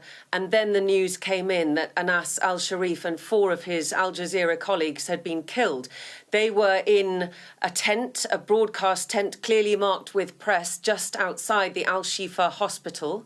And shortly after the strike, the IDF, the Israeli Defense Forces, issued a statement which they clearly had prepared, saying that they had eliminated, in their words, the terrorist, as they call him, Anas al-Sharif, who they claim was the head of a Hamas cell that was involved in rocket attacks on civilians in Israel. They had previously released documents that they claim showed proof that he was working for Hamas, which have been dismissed by Al Jazeera, dismissed by the Committee to Protect Journalists, who just a few weeks ago said that Israel was engaged in a smear campaign against al-Sharif and that they feared for his safety. And a few weeks later, just as Israel is preparing to go into Gaza City, we have this attack on the Al Jazeera journalists in Gaza, who were the only ones who were reporting on air for international networks. Other teams have been providing footage, but they were very public faces, both the Al Jazeera English reporters and Anas al-Sharif and Mohammed Qreiqeh, who was also killed in that attack, alongside 2 of the camera crew and the crew driver. A terrible day for Al Jazeera, a terrible day for journalists within Gaza, because this is the way that you silence their voices. We've already had 186, at least, journalists killed in Gaza since the beginning of the war, according to the Committee to Protect Journalists. And of course, foreign journalists aren't allowed to go in to provide unfettered reporting, aren't allowed to go in without being on military embeds. So we have been relying on the voices of people like Anas al-Sharif to tell the real story of what is happening on the ground in Gaza. So a very, very shocking day. And I'll just read you the Committee to Protect Journalists statement following this attack. Israel's pattern of labelling journalists as militants without providing credible evidence raises serious questions about its intent and respect for press freedom. Journalists are civilians and must never be targeted. Those responsible must be held accountable. And we also have a question about whether the uptick in the aerial bombardment yesterday actually represents the start of Israel's promised assault on Gaza City. Diana, great stuff. Thanks so much, Diana Magnay, there in Jerusalem for us. And we're going to be speaking to Salah Negum, the head of news at Al Jazeera, shortly to get his take. Now, the Minister for Victims and Violence Against Women and Girls couldn't give us a guarantee that foreign criminals convicted of rape would go to jail earlier. I want to reiterate that there are some exemptions from this. So those murderers, terrorists, those serving a life sentence in prison will remain in prison in England and Wales for national security and public protection. But not rapists? Well, it depends on the case-by-case basis. However, they will be returned to their country of origin, and it will be up to that country what they do with them, whether they put them in prison in that country or whether they choose for them to do as they wish. But what is important is that they are not staying here in our country. They are being deported immediately with no right to ever return. Well, our political correspondent Amanda Akas joins me now on the details of this. On one level, we'll appeal to some on the right because it's a sort of deportation plan, but on another level, it will appear soft on justice. Well, I think in terms of the sense of what prisons are for actually punishing crimes, then there are big questions being raised by this. Imagine you're a victim of rape, you've reported what happened to you to the police, you've gone through the ordeal of a court case, you've had a conviction, and then you find out that because your rapist is from overseas, they get deported back home and then potentially could just be released. And the UK government has no jurisdiction over that, can't ensure that they would actually spend any time in jail. And it's extraordinary, really, to hear the victim minister, the person responsible for standing up for their interest, not able to give that guarantee and really seeming to prioritise the fact that they will be saving money by doing this because it costs £54,000 a year to keep a foreign offender in jail, and also the need, of course, to free up space in our prisons, because the government are under a lot of pressure on this, because we know that when they took office, they say they had just days to go before the prisons would have been full, the police wouldn't have been able to arrest anyone. That's why they had to move forward with this early release scheme that seen 26,000 people released in just 6 months by not serving their full sentences, which has also then led to this programme of sending foreign offenders back to their own countries. Now, they've been under a lot of pressure from the Tories and Reform to do this, to be tough on foreign criminals. And indeed, this is something the Tories have been pushing for. But then earlier, when you spoke to Mel Stride, the Shadow Chancellor, he seemed to be rolling back on that slightly. There will be cases, and you've cited one of them, where it would not be appropriate to deport somebody under those circumstances if they're simply going to be taking effectively UK taxpayers' cash, a free flight back home, not being incarcerated, and potentially, as I think Alex Chalk has been saying recently, the way he summed it up, going onto TikTok and taunting the people whose crimes they had committed against. Now, this policy the government announced yesterday also raises questions about how practically it would work if the countries where these foreign offenders are from are not willing to take them back. So many diplomatic questions there too. Today, they've got another announcement about an extension of one of the hostile environment policies first introduced by Theresa May, which is called Deport Now, Appeal Later, effectively saying that offenders who finish their sentences, they can't wait in the UK if they're trying to appeal their deportation on safe human rights grounds. Instead, they get sent back to their home countries where there'll be facilities for them to appeal from there via video link or so on. There used to be just 8 countries that were able to do this under the scheme. Now they've extended that to 23. But the kinds of countries we're talking about include Canada, Australia, Kenya, Uganda. It's not necessarily the kinds of countries where most of the illegal migration is coming from. So it doesn't really tackle that issue, but it does answer the broader pressure they're under over foreign criminals. Amanda, great stuff. Thanks so much. Let's get you up to speed now on some of the day's other top stories. Well, European Union foreign ministers will hold talks later today to discuss the steps to ceasefire in Ukraine. The meeting's ahead of Donald Trump and Vladimir Putin meeting in Alaska on Friday. The White House says the US president is open to including Volodymyr Zelensky, but for now it seems unlikely the Ukrainian president will attend. There's pressure on the government to crack down on what's described as exploitative marketing practices of baby formula companies. The chairwoman of the all-party parliamentary group on infant feeding says parents face inflated prices and unfounded health claims on packaging. A new take-it-home tablet could help boost the effectiveness of chemotherapy. The drug disarms a defence mechanism on tumours which can block the effects of chemotherapy. Researchers at King's College London now hope trials with breast cancer patients could begin within 2 years. Sky News has spoken to the leader of a mosque in Greenock near Glasgow that was targeted by a teenager who wanted to murder people inside. The boy, who was inspired by Hitler, pretended to convert to Islam to gain access, as our Scotland correspondent Conor Gillis now reports. This is a place of worship that came close to attack. A mosque where a massacre was just moments away. The seaside setting disguised the terror being planned. A 16-year-old who idolised Hitler had prepared a manifesto and plotted to set fire to this centre using an air rifle to trap people inside. So he was coming in here, worshipping among you, And what was his aim? What was he wanting to do? We don't know what was his aim, but when he came, he was a very good boy and only want to become Muslim. And when he came, I gave him Quran to more knowledge. But it was all fake. The conversion to Islam, just a ploy to gain access inside, to make sketches and videos of the areas where he wanted to create mass murder. He told me a very shocking statement. He told me that I want balanced life. Balanced life. What was your meaning in terms of balance? What is the meaning? He said, I think that I be more closer to my creator if I become Muslim.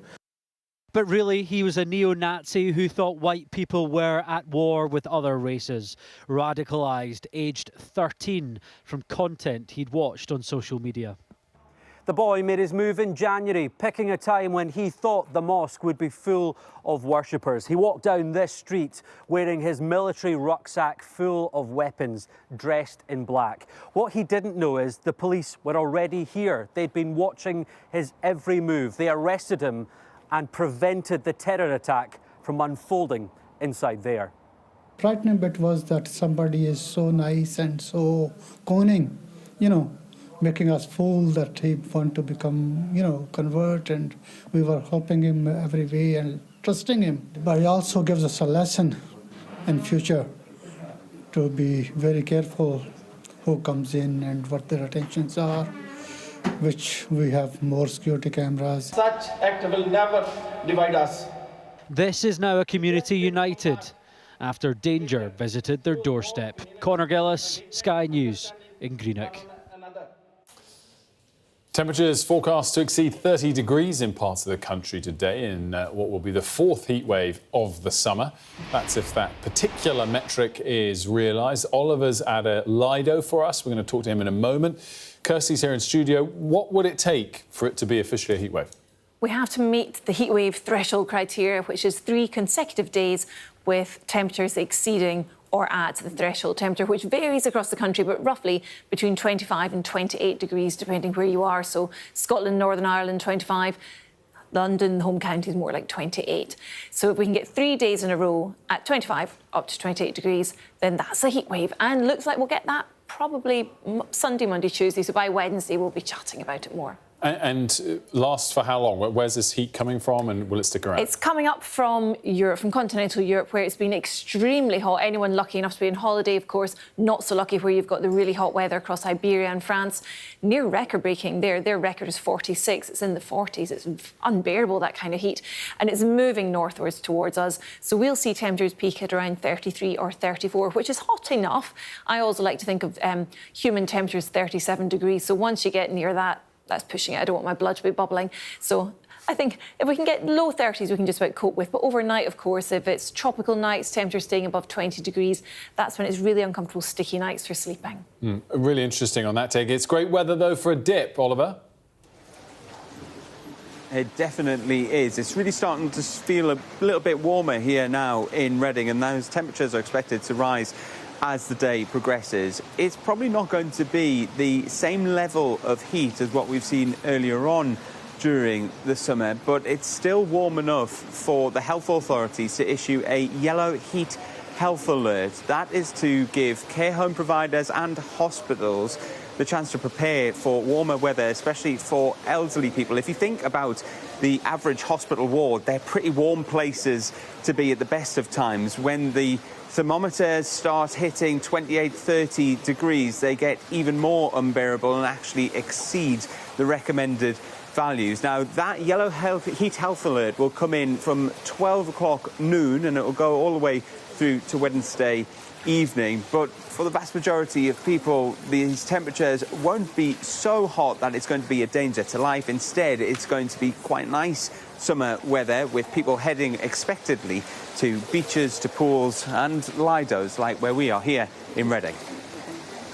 And Oliver, great stuff. Thank you very much. Much appreciated. Kirsty as well. Thanks so much.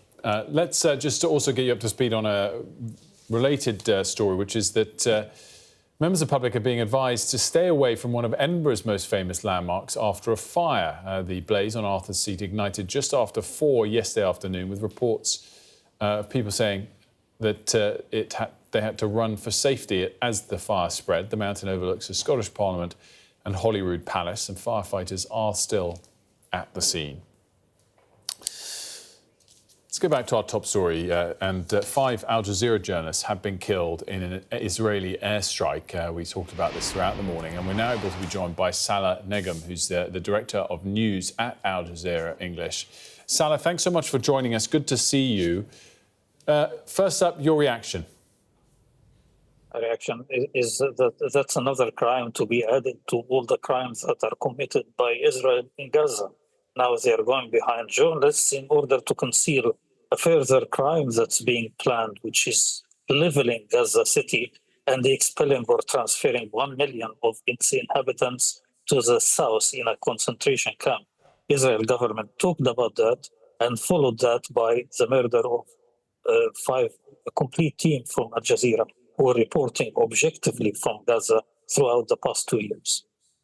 The IDF have said that Anas al-Sharif, quote, served as head of a terrorist cell of Hamas. What is your response to that? It's another lie. Israel used to say something and claim it, but no one is checking it, no independent investigation, nothing. Dead people also cannot defend themselves. That's what Israel is doing in Gaza. And with the journalists, by the way. I mean, if you say something that Mr. Netanyahu or the Israeli cabinet doesn't like it, they might send someone after you, wherever you are. Have you had any explanation for the other members of your team that were also killed, or just this IDF claim as it relates to Anas al-Sharif? There have been 200 journalists killed in Gaza, and not all of them got explanation. But that the statement that's admitting their murder yesterday, it was a kind of justification, but at the same time, it's a confession of guilt. I think the Israel government doesn't have any shame in admitting that it's targeting journalists who are conveying what's happening in Gaza. Yesterday, Mr. Benjamin Netanyahu appeared in a press conference and said he's going to guarantee the security of international journalists to go inside Gaza and report whatever is happening there. I don't think anyone will feel that he is going to be secure in these hands. Do you think that Al Jazeera journalists are repeatedly directly targeted? Yes, it happened. I mean, one of our journalists and their families, by the way, targeted. Several of them have been killed, and a lot of members of their families have been killed as well. Do you think that you and your team will continue to report as you have done on this? It's not only us, but I'll invite all international media to continue reporting about what's happening in Gaza. It is genocide that's taking place in front of the world, in front of the cameras, and actually all the international media should join in condemning. I guess my question was targeting journalists, but continue reporting from Gaza. As we are, there are tens and hundreds of professional journalists, Palestinians in Gaza and West Bank, and they're approachable. Your organization can actually talk to some of them and report from them. Yeah, which we do. I guess the question implicit in my question, Salah, which perhaps I didn't express clearly enough, is: do you have a renewed sense of fear towards the safety of your journalists following the events of the last 24 hours? We have always had this sense, and we followed the highest security standards possible.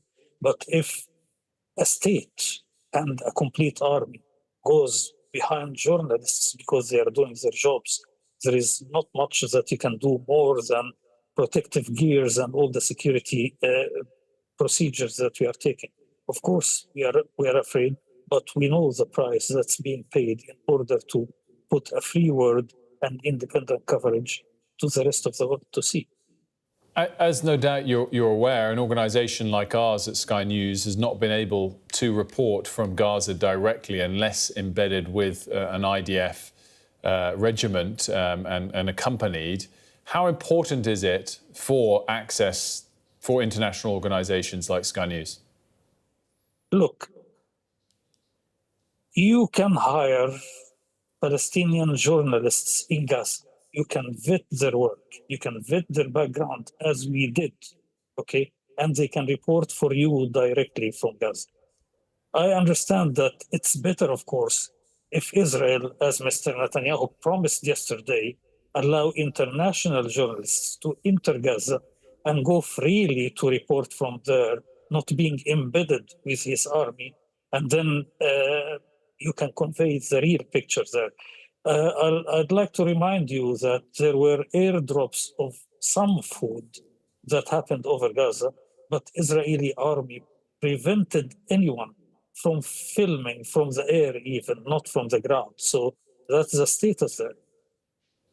Yeah. And of course, we have used Palestinian-based photographers and journalists, and indeed used British doctors to help us tell the story over the last few years. That's right. Yes. No, of course. I guess just finally, wanted to come back to the point about the risk that you feel journalists in the region are under, and your message, I guess, to the families of the 5 that lost their lives. Dear colleagues and dear friends and honest journalists who knew the risk but decided that to get the story out to the world is worth that risk. And ultimately, they paid the price. Salah, thank you so much for joining us. Thank you. We're going to take a quick break here on Sky News Breakfast. We'll be right back after this.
Fire, shouts the commander.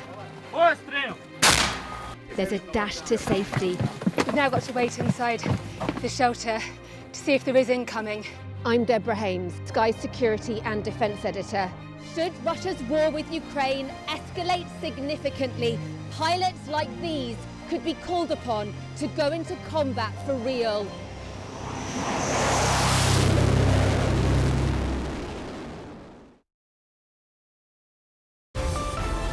Staying connected is vital for business. Sky Business sponsors this report. It's mostly fine now, if muggy, but northern parts are quite cloudy with outbreaks of rain over northwestern Scotland in particular. Most places will stay dry and quite sunny this morning, but northern parts will keep a lot of cloud, although outbreaks of rain will become largely confined to northern Scotland. It will be warm generally, hot in the south.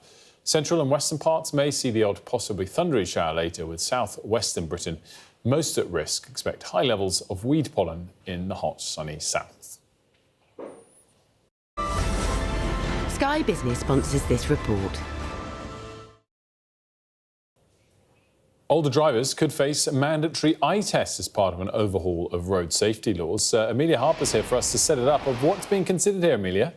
Well, the government is trying fundamentally to reduce the numbers of deaths and serious injuries that happen in road traffic accidents. And there's set to be the biggest shake-up, a radical reform of road safety measures in 2 decades. And fundamentally, there are 2 main parts to the plans which are expected to come out in the autumn as part of a road safety plan. The first one is that over 70s are expected to have to take eye tests, and they're expected to have to take them every 3 years. These will be mandatory, and it means that if they don't pass them, they could be taken off the roads. And the UK is one of only 3 European countries which still relies on self-reporting of eye problems. And the second part of this plan is to do with the drink driving limit. It's expected that it's going to be reduced to the same level as Scotland, which reduced its drink driving limit in 2014. And the reason for this is because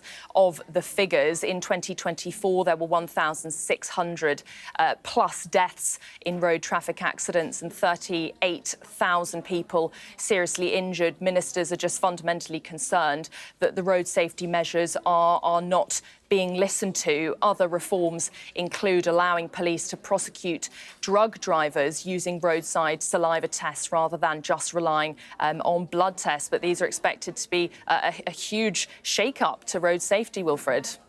Amelia, great stuff for setting that up for us. Thanks very much. Well, Edmund King joins us now. He's the president of the AA. Edmund, what do you make of these potential plans? Well, certainly a road safety strategy is long overdue after decades of declining road deaths. For the last 10 years or so, road deaths have plateaued at about 1,633 a year or 5 a day. I think the area, though, Wilf, that does appear to be missing in all of this is the 1 in 5 new drivers who crash within a year of passing their test. And that's an area where we do need radical reform. If you look at countries like New Zealand and Australia and Canada, they actually reduce peer-age passengers for 6 months after passing the test. And that's estimated could save between 20 and 40% of deaths on the road. So in England, that would be about 58 lives per year. And I think that young driver strategy doesn't seem to be included thus far. I guess young people also probably have other means of transport they can embrace more easily than perhaps those over 70 that we were touching on with the eye tests. Is it going to be particularly unfair on them? Will a lot of them potentially lose the ability to drive? Well, it is interesting. When you look at the figures, it's young drivers are most at risk, and then drivers over the age of 85. That's when it really spikes in terms of per mile travelled for older drivers. They tend to be more fragile as well. So when they have a crash, the crash is likely to be more serious. So the idea of a compulsory eye test, I think, is a good idea. You could argue, though, perhaps 70 is a bit early, maybe 75. At the moment, it's just a self-reporting system at the age of 70 and then 3 years after that. So I think that's something we would accept. You could debate the years. And an eye test, it's not very costly, and it costs between 20 and 30 pounds. Some people can get it free depending on their benefits.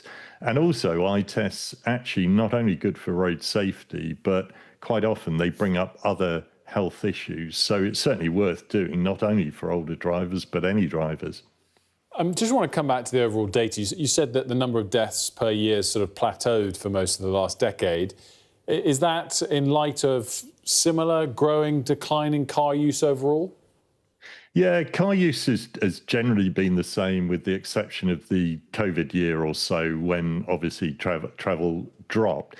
But I think what it means, Wilf, is that we've seen all the benefits from crash testing, from airbags, from ABS brakes. We've seen all those technological benefits that over time did reduce deaths on the road quite dramatically. So I think now the time is we do need more action. And one of the other areas that is mentioned that I still find amazing is seatbelts. So over a third of youngish drivers and passengers killed in car crashes aren't belted up, particularly passengers in the back of the car. Now, for all of these issues, there's one underlying theme that it needs. It needs police enforcement. And unfortunately, there's been a reduction in dedicated traffic police over the last decade, something like 20% or more. So I think in line with these policies that are generally welcome, we do need more traffic police to enforce the policies and to act as a deterrent. Edmund, thanks so much for joining us. Thank you. Edmund King there from the AA. Still to come here on The Breakfast Show, after 5 Al Jazeera journalists were killed in Gaza by an Israeli strike. We'll be speaking to the Committee to Protect Journalists. Hear that whistle and that crunch? We know that they're coming from the south of the city where there's a column of Russian armoury. I'm Alex Crawford and I'm Sky's special correspondent based in Istanbul. Look at that sheet of flames, and that has happened within minutes, and now it's coming from both sides and it's moving this way.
Welcome back. Let's get more now on our top story. 5 Al Jazeera journalists have been killed in an Israeli airstrike. Al Jazeera correspondents Anas al-Sharif and Mohammed Qreiqeh were killed, along with 2 camera operators and their driver. The Israeli military has accused al-Sharif of being a member of Hamas, allegations that the broadcaster vehemently denies. A few minutes ago, we spoke to Salah Negm, the director of news at Al Jazeera English.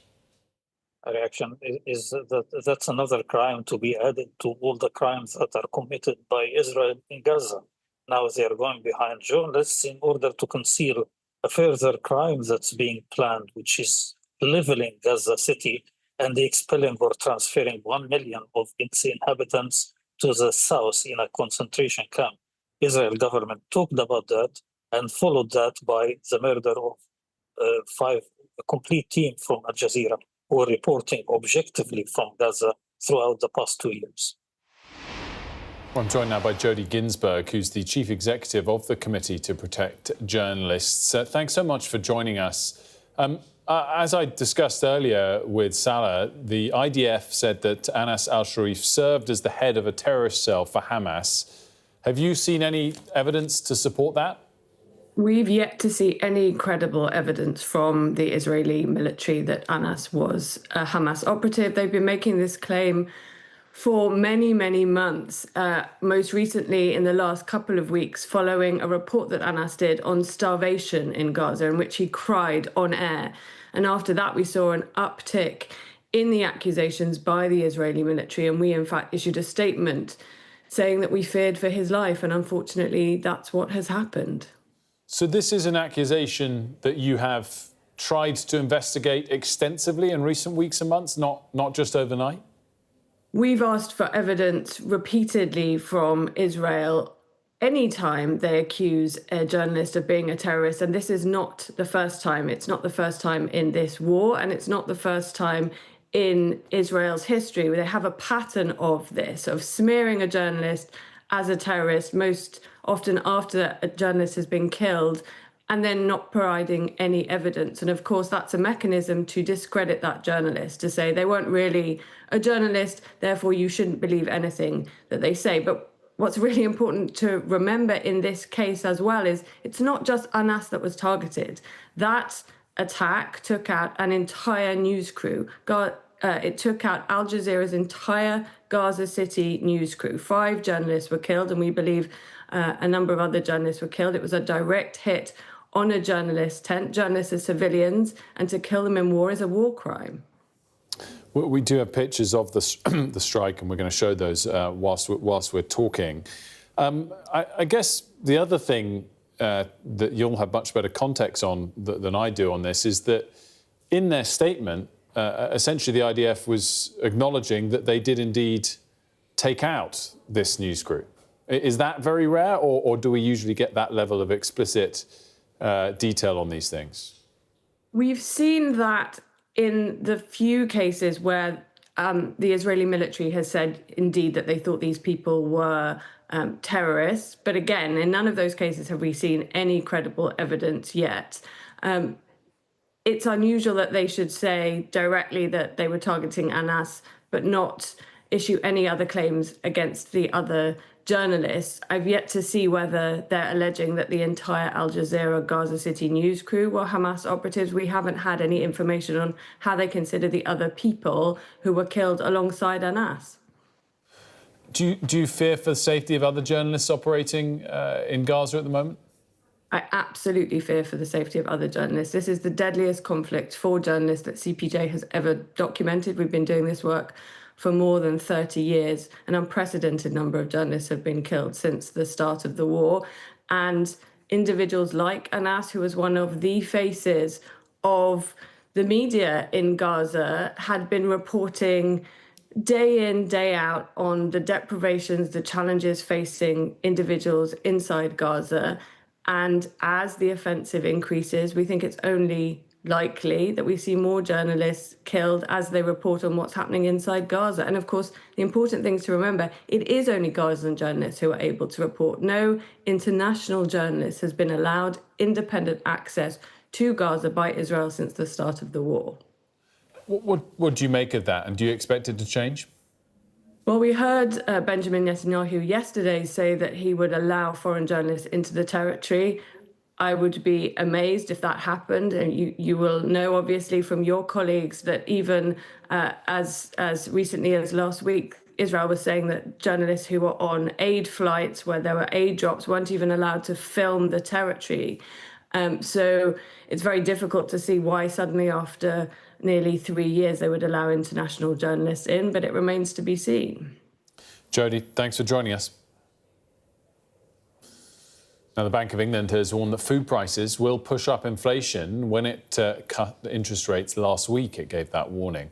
The squeeze on budgets is causing many middle-class families to make cuts and take on extra work. Our communities correspondent, Lisa Holland, visited the Staffordshire town of Cannock and sent this report.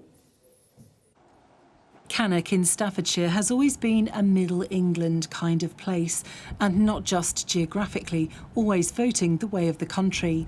Thank you. But the mouths being fed from this free community food table give us sobering insight into just how deep the cost of living crisis is biting. Thank you very much. Would you say you have a good job? Yes, yeah, it's a good job, yeah. You know, I'm earning pretty decent money, but it's not enough. I'll have some beans, please. Rebecca Flynn works full-time as an office manager for a day service for people with learning difficulties. On top of that, she has a second job going door-to-door evenings and weekends, selling cosmetics and homeware. I need to come here, otherwise we'd be living on bread. Organisers say a third of the people who come to this food project are working full-time. It's mad that you should have to. You're working in a good job, you'd think you'd be able to afford everything and going on holidays and everything like that. We're seeing a massive increase in the people that are using the food table, people that are coming. We see them in their work outfits, and that's professionals that are nurses, and you don't expect them to be struggling because they're working full-time. After 20 years in the classroom, Louise Schwartz now has 3 jobs, working 50 hours a week, including giving private music lessons. Her husband is an estate agent. They have a mortgage and 3 cars, and together earn around £80,000 a year. Where does all the money go for you? We don't do expensive supermarkets. We don't do expensive brands. We do whatever's on offer for that particular week. My eldest son has started driving. I'm really lucky that we've got a hot tub in the garden that we bought years ago, but at the moment we can't afford to turn it on because of the electricity. This year we can't afford to go on holiday this year. We don't have the funds for that. The cost of living crisis is impacting people across the UK. Some of the biggest shifts are in daily essentials like food and energy prices, which have both increased dramatically, making life in the UK more expensive. But one area that has been particularly hard hit is the constituency of Cannock Chase in Staffordshire. Wages here used to match the national average in 2021, but that's not the case anymore. Although wages across the UK have risen by 21.6% over 3 years, in Cannock Chase they've only increased by 8.4%. You're looking forward to your holiday? Heidi Boot owns a beauty salon in the town centre. It's a shame, to be honest, because people are working so hard for their money. They've paid all the bills and now they've got nothing left to spend on themselves. And this is the middle class cost of living crisis? Yeah. The government says it's taking action to give workers more money in their pockets, but there's no denying the despairing mood of Middle England in the political battlegrounds which brought Labour to power. Lisa Holland, Sky News, Cannock. Well, you can scan the QR code on your screen and see Lisa's full report. Well worth doing so. So to come here on The Breakfast Show, we're going to speak to the author of a new explosive book about Prince Andrew.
gives you the very best of Sky News wherever you are. Breaking news, videos, analysis, up at 6%. Podcasts, watching us live. Joins us live, all in one place, and all at just the touch of a screen. The Sky News app. Get the full story first.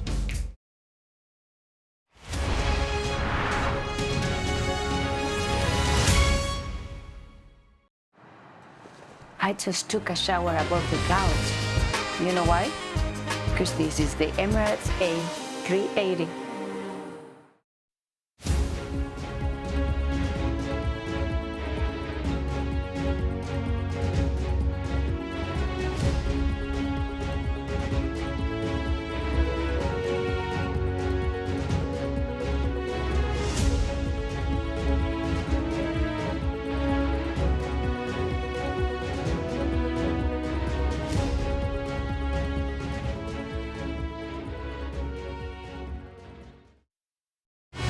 Fly Emirates, fly better. Welcome back. A new royal biography hits the shelves this week, taking a deep dive into the lives of Prince Andrew and his ex-wife, Sarah Ferguson. With me now is the author, Dr. Andrew Lowney. The book, of course, entitled The Rise and Fall of the House of York. A very good morning to you. Thanks for joining us. Pleasure. There's been a lot of stuff written about the Duke of York over the course of the last few years. What do you think was the biggest new takeaway for you that you uncovered?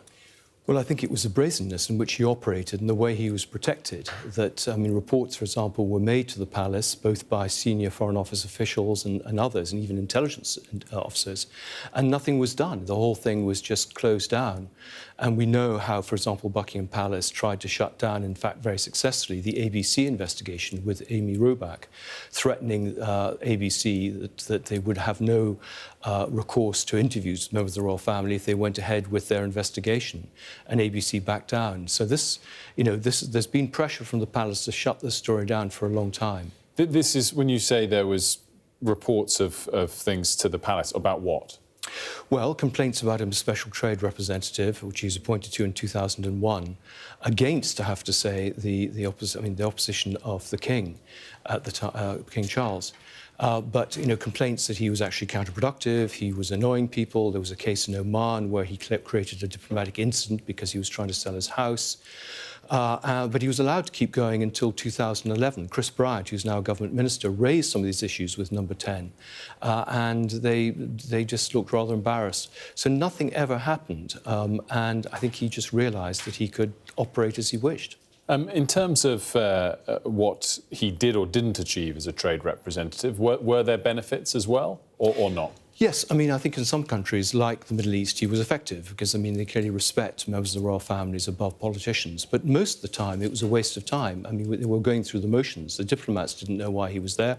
I don't think he really knew why he was there, except he was shoehorning in meetings for his own business buddies. And ambassadors were being told to arrange things, nothing to do with promoting British trade, and all to do about promoting Prince Andrew and his friends. How bad do you think his relationship is currently, really at heart, with the king? It's never been a great relationship. There's always been rivalries between them, and he's clearly a great danger to the reputation of the monarchy. So it clearly must be a huge embarrassment. I mean, the feeling has always been the problem will go away, we can contain it. But I think, there are probably many more scandals still to emerge. I only found them because of, for example, court cases or people talking to me because they were so appalled by the cover-up that had gone on. There's always a lot of discussion about his finances. Do you think that royal family wills should be published in future? Do you think they ever will be published? I mean, could that be a source of his funding? Well, he certainly inherited money under trusts. So, yes, I think, we would need more royal transparency about their finances, and wills would be one part of it. I mean, very minor members of the royal family are covered under this rule. But, they're exempt under the Freedom of Information Act. There's actually a convention that there's no parliamentary scrutiny of the royal family. There was talk 20 years ago of a royal register, which was kicked into touch. So there are a lot of things that could be done to, I think, restore trust in the institution, because at the bottom, it's all about trust between the people and the family itself. And do you think he did inherit quite a lot of money? Is that the largest source of his funding? Well, I understand he did inherit money. No, I mean, I think he's made a lot of money as a fixer. through the contacts he made as special representative. We've seen I produced evidence, for example, of taking 3.85 million. He never got paid in the end for a deal with a water company from Greece and Kazakhstan. And there's stories I was told of suitcases of $5 million, very much along the lines of what King Juan Carlos was doing in Kazakhstan.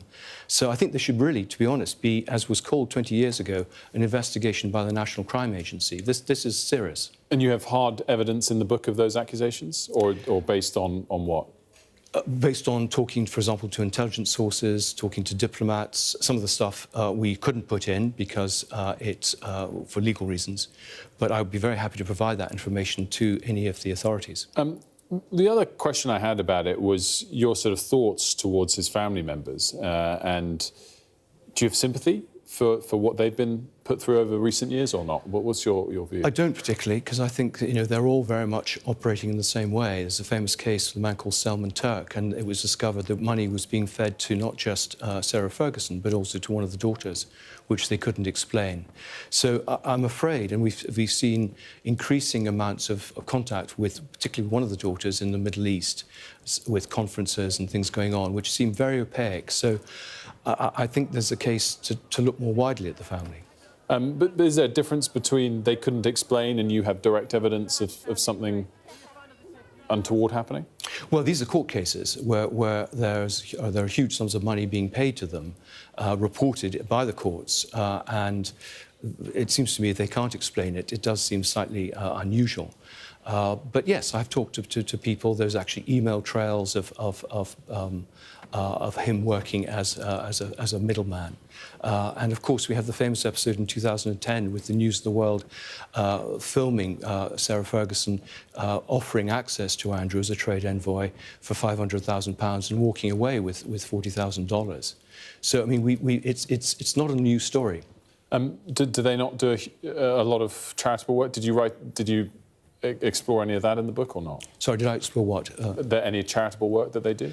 Yes, I did look at the charitable work, and I think Sarah Ferguson does a lot of very good work there, but it's very closely connected to her own financial activities and her social life.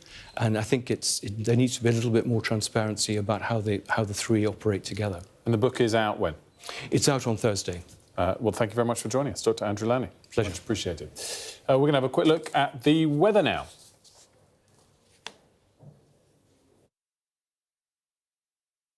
The perfect climate, wherever the destination. The weather, sponsored by Qatar Airways. Temperatures are rising, probably highest tomorrow, with heatwave conditions likely for some. It's mostly fine now, if muggy, but northern parts are quite cloudy with outbreaks of rain over northwestern Scotland in particular. Ireland looks locally grey and damp. Most places will be dry and quite sunny this morning, but northern parts will stay quite cloudy with outbreaks of rain becoming largely confined to northern Scotland. It'll be warm, generally hot in the south.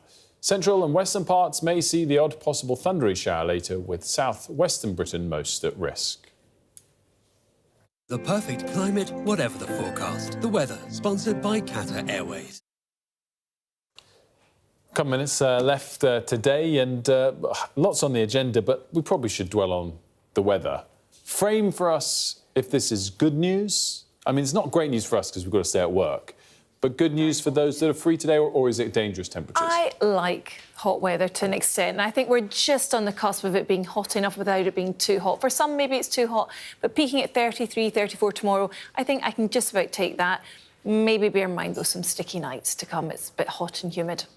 Amanda, we always hear stories about Parliament and some areas being too cold in the winter. Is it a nice cool place during the summer, or not really? I think in general it is quite cool in Parliament, all that stone, all those cold corridors, although Portcullis House has a lot of windows, so that's quite a lot hotter, but there's hardly anyone there because they're all at home on recess. Well, exactly. So it's the right time, obviously, of year for better weather, but do, of course, be careful in the heat if that's where you are today. Amanda, bring us back to the politics that is on the agenda today, and I guess dominating it domestically is this new policy from the government that we were talking to them a bit about earlier.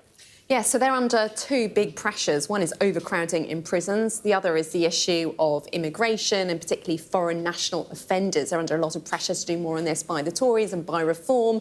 And so yesterday we had this announcement that all foreign offenders will be deported after they've had their sentencing in court. So they might not spend any time really in jail in the UK, apart from murderers and terrorists. Now, previously they said they were going to start sending people home after 30% of their sentences. Now they're saying they're going to send everyone home. Well, on the one hand, that might please people who want to see these people out of the country, saving us £54,000 per prisoner. But at the same time, for victims, it does mean the UK government now doesn't know whether or not the countries they're sent back to will even keep them in prison or not. So they might not end up having their punishment. So pretty controversial. When does recess end? Are we expecting kind of ongoing kind of attempts by Reform to kind of control the narrative over the summer? They're doing a press conference again today. They do them every week, so they certainly are doing their best to kind of get on top of this narrative, particularly after all the protests we've seen around asylum hotels and so on. So the government really trying to counter that today, but then we had the minister unable to give us a guarantee that a rapist, for example, would actually spend time in prison after conviction. Amanda, Cassie, thanks so much. As always, very much appreciated. That does it for us today here on The Breakfast Show. Up next, it's Sky News Today with Gareth Barlow. Don't go anywhere.